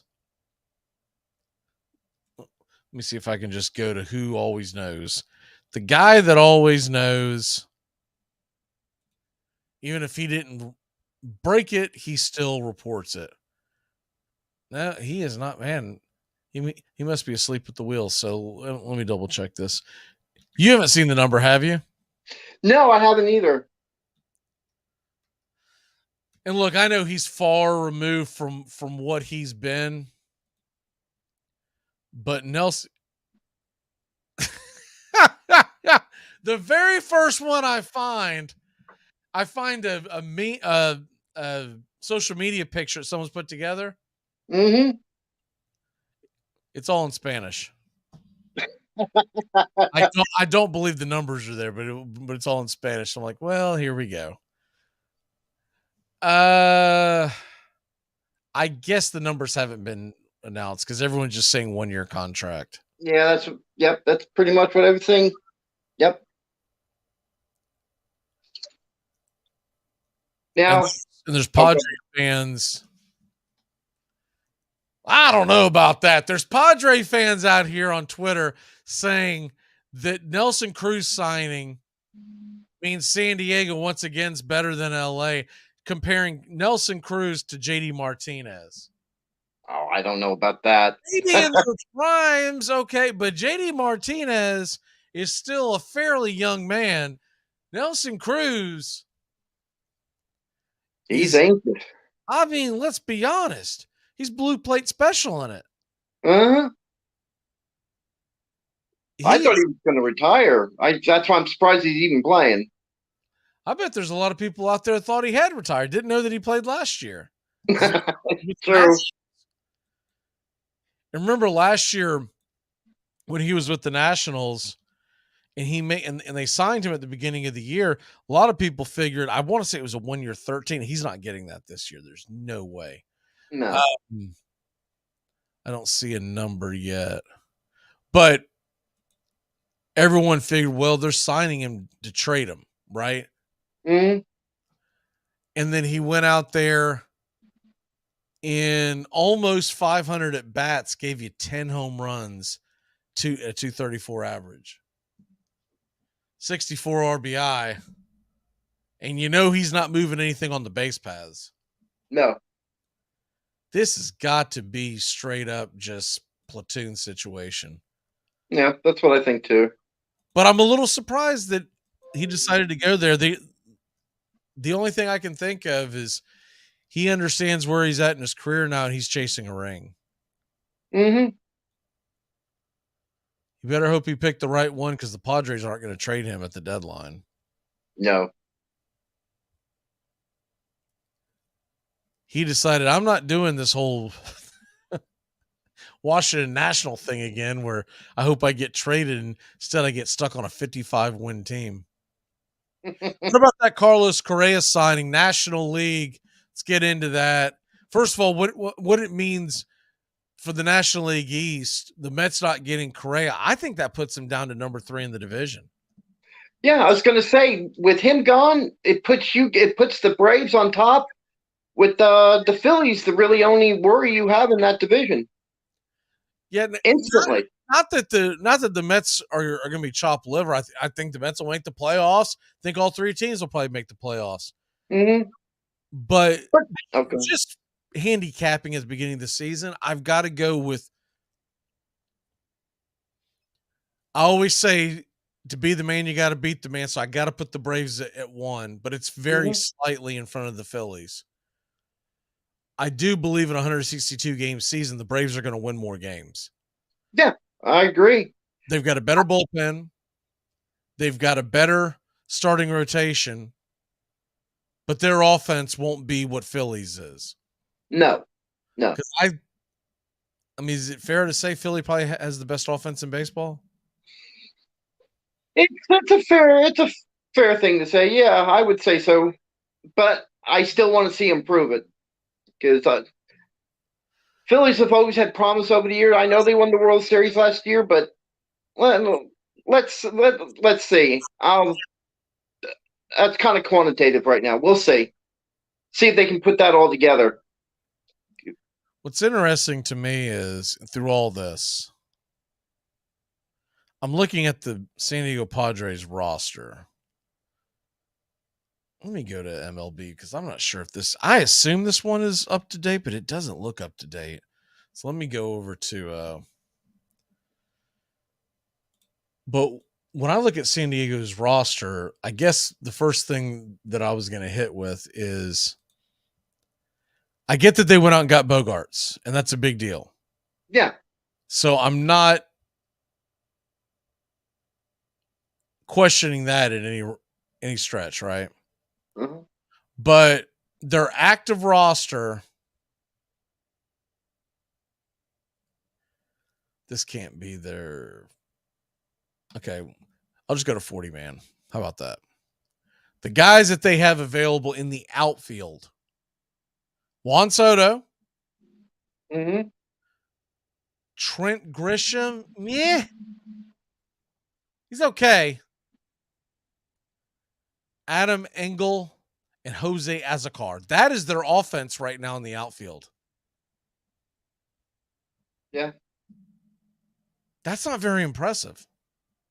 They've got to be making a move for an outfielder in the offseason. One would think so. But who's out there? That's my question at this point. Who's out there? They went and they signed Matt Carpenter in the offseason. I'm sure a lot of people that slid under the radar. They've got Jake Cronenworth. I think he can play a little outfield, so maybe the plan is to put him in there. Machado, Kim, Rosario. I'm not sure if Rosario can play outfield.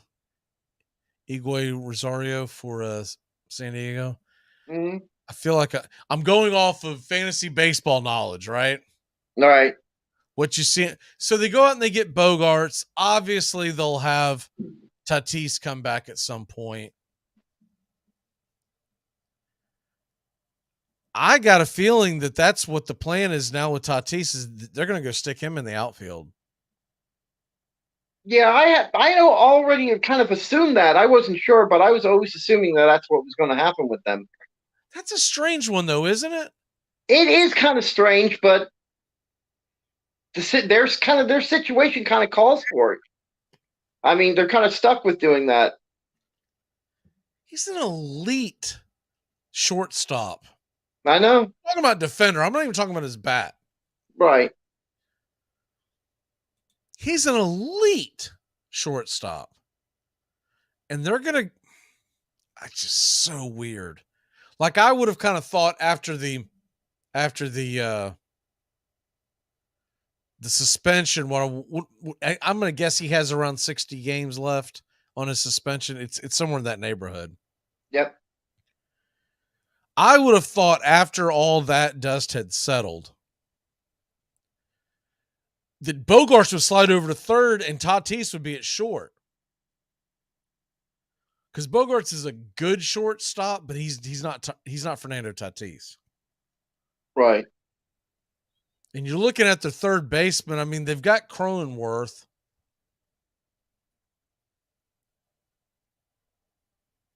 I'll tell you what. You look at their roster, you look at the Dodgers roster, I'm not as worried as I have been in years past. No. I still think the Braves, I know a lot of people expected them to do something big. They wanted like, oh man, we got to go get Carlos Rodon and this and that and that and this. Biggest thing that I'm waiting to see. So I think Friday is when he officially clears waivers and goes sign with whoever wants. Where does Trevor Bauer finally end up? I don't think it's necessarily going to happen fast. But doesn't that feel like the kind of stick it to the Dodgers that the Padres would do? Good. But I know there's kind of a rumor, and might be a garbage rumor. There's a rumor going around, I would say the last 2 hours about Trevor Bauer may end up with the Blue Jays of all teams. It wouldn't shock me. Because the Blue Jays serious about winning and that's okay with him as a person. It's a brilliant move. It really is. I mean, you're talking about you're going to pay whatever league minimum is this year, $750. Mm-hmm. The Dodgers are going to pay the rest of the $22 million. Why not? Well, that's the thing too with the Blue Jays too, and it's especially in the last 2 hours. There's a lot of whisperings going on about a trade between they and the Marlins, because the Blue Jays need help offensively bad. Or I'm sorry, Miami does. And there's a rumor that they would trade Pablo Lopez and another player, maybe Trevor Rogers, to the Blue Jays for Bo Bichette. Okay, but here's my question. Where are you getting this from? That's got to be from a Miami Marlin fan base. Because here's the thing. You're going to make a trade for Bo Bichette. Are you going to pay Bo Bichette money? Well, that's the reason that Miami that was the big question with this trade. Because I think with Bo Bichette, I think with the Blue Jays, they want to. It would not be a bad move for them because they could get under the last 2 years of that contract. The question is Miami going to pick that up because they would have to in a trade like that? So yeah, no, I mean, not only would they have to, but you're going to give up two pitchers there, who I still think Trevor Rogers probably still has something. He's got to get fixed, but you could still, if nothing else, you can put him in your bullpen, right? Mm-hmm. Pablo Lopez, I think, will be fine. And I get what you're saying, why you would do it on an X's and O's, but the Miami Marlins don't pay anybody. I mean, anybody. Well, the interesting thing, too, with the Marlins is they've got so many starting pitchers and so many – they can afford to get rid of someone like with Rogers and Lopez, too. I mean, you do that, you better be getting Bichette for long term, I guess is what I'm getting. No, I agree with that. I get what you're saying about that. He's arbitration eligible for the next 3 seasons. Mm-hmm. Maybe they do it to put a stopgap to try to make a run this year. They see where they're at next year. Things don't work out, they trade him away. I could see it. But are the Blue Jays gonna trade away Bo Bichette at this point in his career when he still has 3? Oh man, I don't know if I would do that. Well, again, that's the key thing in that. It's a rumor, more like an idea. And like you said, well, yeah, that's what's fun about the off season. Oh yeah. Rumors. We don't just be staring out the window. Is it first pitch yet? What's going on here? We're going to be flash when we come back. We're going to get into the NFL playoffs and our lock of the day. Keep it locked in here on The Key in Braves Country HD, wherever you stream. Shenyang, a performance that truly matters to every one of us, is coming to the Columbus River Center for the Performing Arts, January 17th, one night only. Shenyang brings 5,000 years of civilization live on stage through choreographed dance, music combining Western and Chinese instruments in an animated backdrop. Come and see it at least once in your lifetime. Tickets at shenyang.com/GA.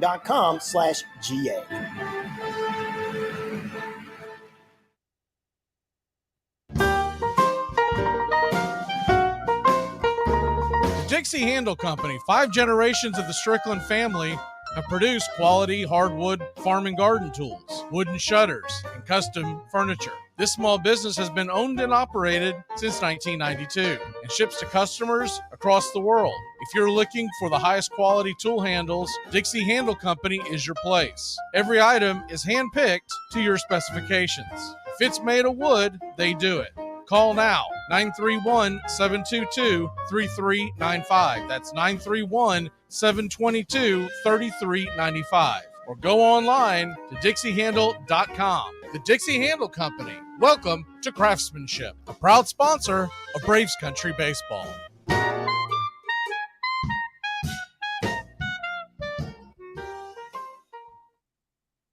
Hey folks, this is Mark White with The Mark White Show, and you can tune into The Mark White Show every Saturday from 11 a.m. to 12 p.m. right here on Rock 99 WQEE The Key, the home of Southern sports and talk. You know what your problem is? Your face. Yeah, right. Come on, wise up, man. You're too good looking. These girls go out with you and they get nervous, man. They feel dumpy. They don't want to compete. The best thing that can happen to you is an industrial accident.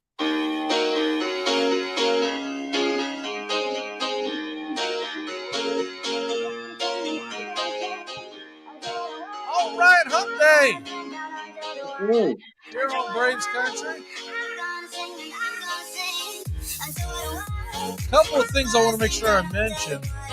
First of all, a buddy of mine who lives in Atlanta, he went to that Shen Yung, I think it was Saturday. I could be wrong on the day. But I asked him, I said, hey, because I knew that was one of the sponsors for the Key, and I was like, hey, did you like it? He loved it. He could not speak more highly of it. Him and his wife went. He's a big sports fan. I was a little surprised that he missed. Whenever he went, there was a big game going on. He said, hey, sometimes you got to mix it up to keep the wife happy. I was like, fair enough. I can't do it justice, but the way he described it, I'm very, very interested. I really want to see if I can find a way to go someday.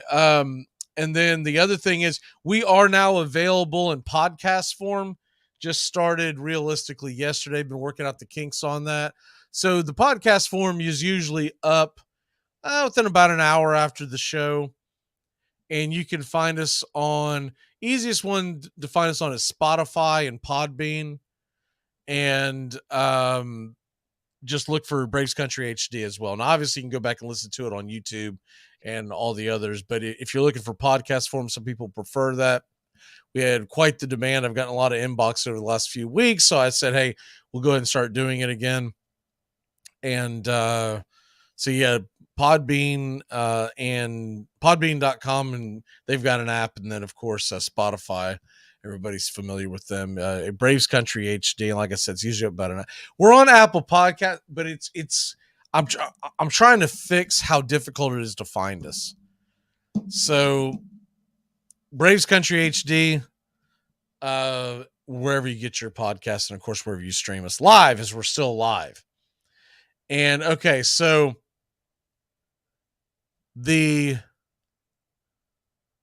NFL playoffs are upon us. Brian's saying they might as well skip the first round and let the Bengals and Bills hash it out to face Kansas City. Like, I'm with you. Look, not only is Lamar Jackson most likely not playing, Huntley, Tyler Huntley's not practicing. So it looks like it's going to be Anthony Brown again, and that offense is going to be, and I'll tell you something else about that game. Joe Burrow played a pretty bad game for Joe Burrow standards last week. Yep. I don't think you're going to get that 2 weeks in a row. I think they're going to put up points. Are they going to score early and often? And that Anthony Brown-led offense, I don't think Gus Edwards is going to play. He's in concussion protocol. He has not practiced all week. So what are they going to do here? They're going to be, I would assume they'll now lean on Dobbins, but they're going to lean on Dobbins. They're going to lean on whatever they can get out of Brown. But I mean, at this point, you'd be better off Antonio Brown playing quarterback Mm-hmm. So it's a mess. The Dolphins have a better roster, top to bottom offensively, to be able to try and score, but I still don't think Skylar Thompson is going to get more than 10 points on the board. No. So, that's one of the features of a lot's going on. There are a lot of teams that are really just glorified punching bags for the other. The Ravens are just really just professional targets for whatever the Bengals want to do. And the same thing goes for Miami as well. I really feel sorry for them though, because both these teams are really going to go into these matchups. It's going to be a humiliating weekend. the only way either one of those teams finds a way to win, they're going to have to get a bad performance against or by their opponent, but they're going to have to win the turnover battle, and I mean in a big way. Now, I know everyone's going to say every given Sunday. I get that. But I mean, and I'm talking about you're going to have like 4-to-1 ratio. You're going to have to get at least 3 more turnovers than your opponent. That doesn't happen very often in the NFL. No, especially these two defenses that we're referring to. Nice defense isn't going to do that. I mean, like I said, God would have to hold his hand out for that to happen. So it's one of the rare times where I just say there's no hope. Both these teams have just absolutely no hope. They've got nothing for these two other teams. So Bill safety, I hate to say it like that, huh? Bill safety Micah Hyde has started his 21-day IR return, but Dermott said that he's not going to play. No. And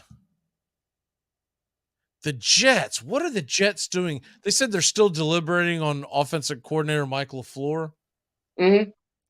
Something's got to be done there. I don't think there's any way Rob Saleh brings back that same offensive coordinator staff. No, there's no way you can. That's a dump. Talk about a dumpster fire. They're that guy and that entire staff. They need to be in jail for trying to pretend like they were an offensive coordinating crew. They have to do one of two things in the offseason. They've got to trade Zach Wilson away, get a reliable veteran behind Mike White, because it appears that he's constantly hurt. I mean, this guy has played about 6 or 7 games in a Jets uniform. This guy's also missed about 5 or 6 games via injury where he would have been the starter. Well, that's why they were having whisperings about the Raiders are maybe trying to shop a deal with the Jets, send Carr to the Jets. Again, another rumor, but there have been whisperings about that for the last couple of days. Well, what would that look like? Would that mean that Zach Wilson goes sits behind Stidham, or Mike White goes sits behind Stidham? Well, it'd just be I would think it'd just be a straight up trade for draft picks. Maybe give up a second or a third. Okay, but if then that happens, then the Jets have got to move. I mean, you're obviously not going to have 3. No, you're not. No, they'll move on from Zach Wilson. Probably try to shop him for a 5th or 6th round pick. If the thing about Derek Carr is true, now mind you, really think about calling a team like the Tennessee Titans, who they're kind of stuck right now because they've got a quarterback that they drafted this past year who has no experience, is not ready. They've got another quarterback who they would save some money under the cap if they cut him, but is Vrabel willing to do that? Right. Mike Vrabel does not come off as the type of coach to me that's just going to pack it in and we're going to tank or we're going to crash for Caleb, right? I just don't see that happening. No, I don't. So my idea has been you trade for a guy like Zach Wilson or Mike White for that matter. If you trade for Mike White, it's a different type of look. If you trade for Mike White, you're dropping Tannehill, and then you're going to turn around. you're going to try to figure out what you can do with Malik Willis. And because Mike White is so fragile, you're probably going to have to see if you can get Dobbs to back him up. If you go the other route and you go grab Zach Wilson, then you might hang on to Tannehill and let Zach Wilson sit behind him for a year. Because anyway you look at it, Zach Wilson and Malik Willis are not ready to step on the field and start as a National Football League quarterback week 1, 2023. If the Titans were interesting, the Titans could do the same thing that I just mentioned with the Jets with Derek Carr. Have Derek Carr go to the Titans. Yeah, I think the problem with that is I don't think that fixes the Titans. If they do that, what do they have to give up? Can they fit him under the cap is the other problem. It's much more manageable to fit a Mike White or a Zach Wilson under the cap. Right. And because then you're talking about what is Carr making around 30? And if you cut Tannehill, I think it's 14.5 against. So you're talking about 45 against the cap for the quarterback. That's a steep price on the salary cap. And what do you have left to build with? And you're not trading a top draft pick, because if you trade a top draft pick, what the heck is the point of this whole thing? True. Yeah, because Carr made, I think he made $34 million, and if he stays with the Raiders, which I know they're not going to keep him past 3 days past the Super Bowl, he's owed $40 million this year on this contract. So yeah, that would be very steep.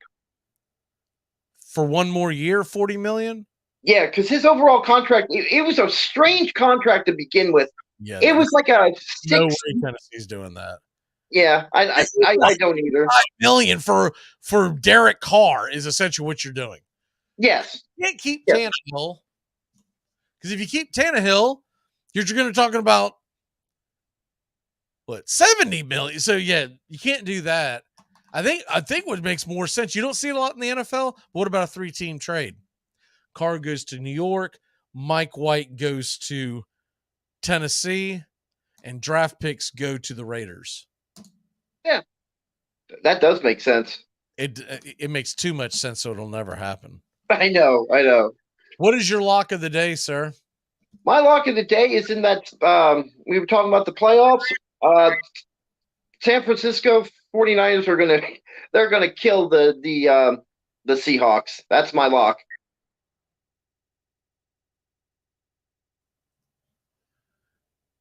So you're taking the Niners minus the what is it, minus 10? Yeah, it's minus 10. Okay. So let me go ahead. I'm trying to pull up the here we go. All right. So Niners minus 10.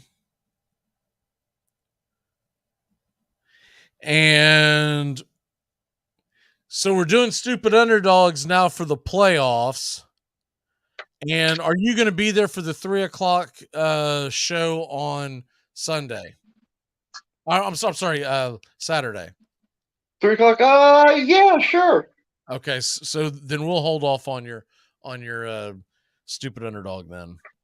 For folks who have missed that note, we're going to be here on the Key as well as Braves Country HD wherever you stream this Saturday live 3 to 4:30, and then we'll also obviously have the podcast replay. So, and we'll be, what that does, that leads you right into the kickoff of the first game. We're doing that the next couple of Saturdays, and then Sunday, Super Bowl Sunday and AFC Championship Sunday, we're doing a couple of shows, and I'll get that information to you as we go. But I didn't want to confuse people, so next couple of Saturdays, 3 to 4:30, and we'll go from there. My lock of the day was, where is it at? I went ahead and I want to make sure I got the number right. I know the team that I picked. I'm not sure about the number. Here it is. I took Wake Forest -8 versus Florida State. Florida State's been absolutely awful in basketball this year.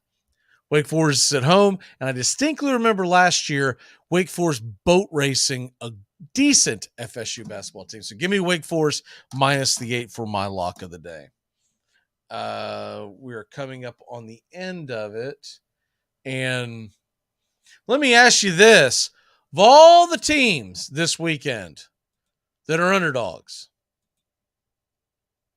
in the NFL playoffs, what underdog has the best chance of pulling off the upset? They're not much of an underdog, but I was going to say, I think Jacksonville is going to beat San Diego. You know that line moved up to +2 today?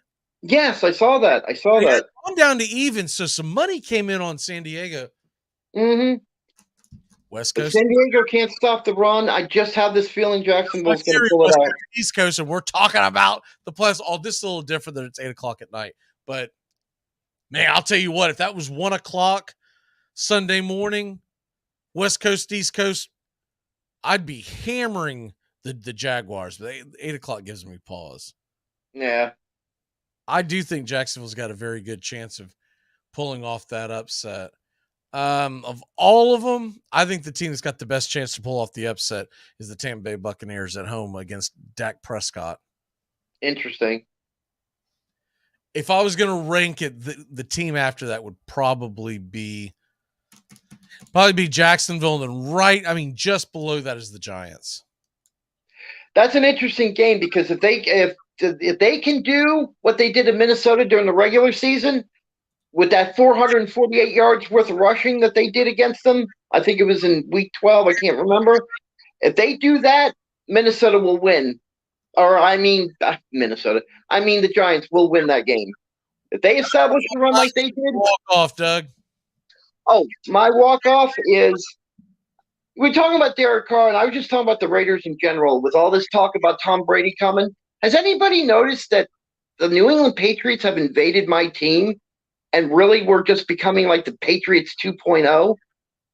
I'm waiting for Bill Belichick to end up somehow getting involved with my team by the time this is all said and done. First Name Sports is up next. Sports Map Radio tomorrow, 7 to 10. Rhino Radio, Penitentiary, and Rod Peterson Show Sports Beat. We'll be back 3 to 5. We got to go see ya.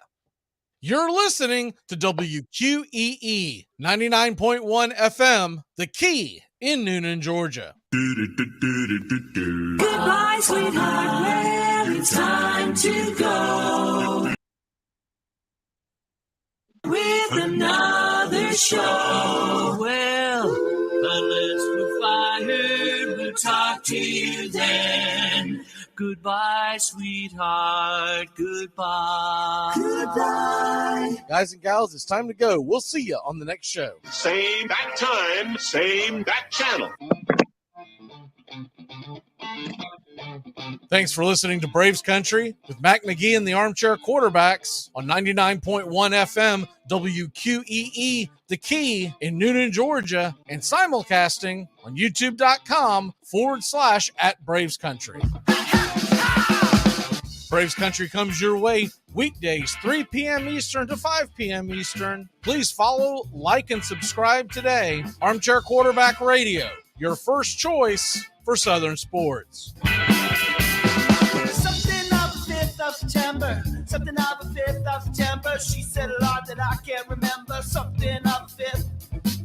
Can I get another cigarette, please? Can I get another cigarette, please? Yeah, I know I live to regret it. Just give me another cigarette, please.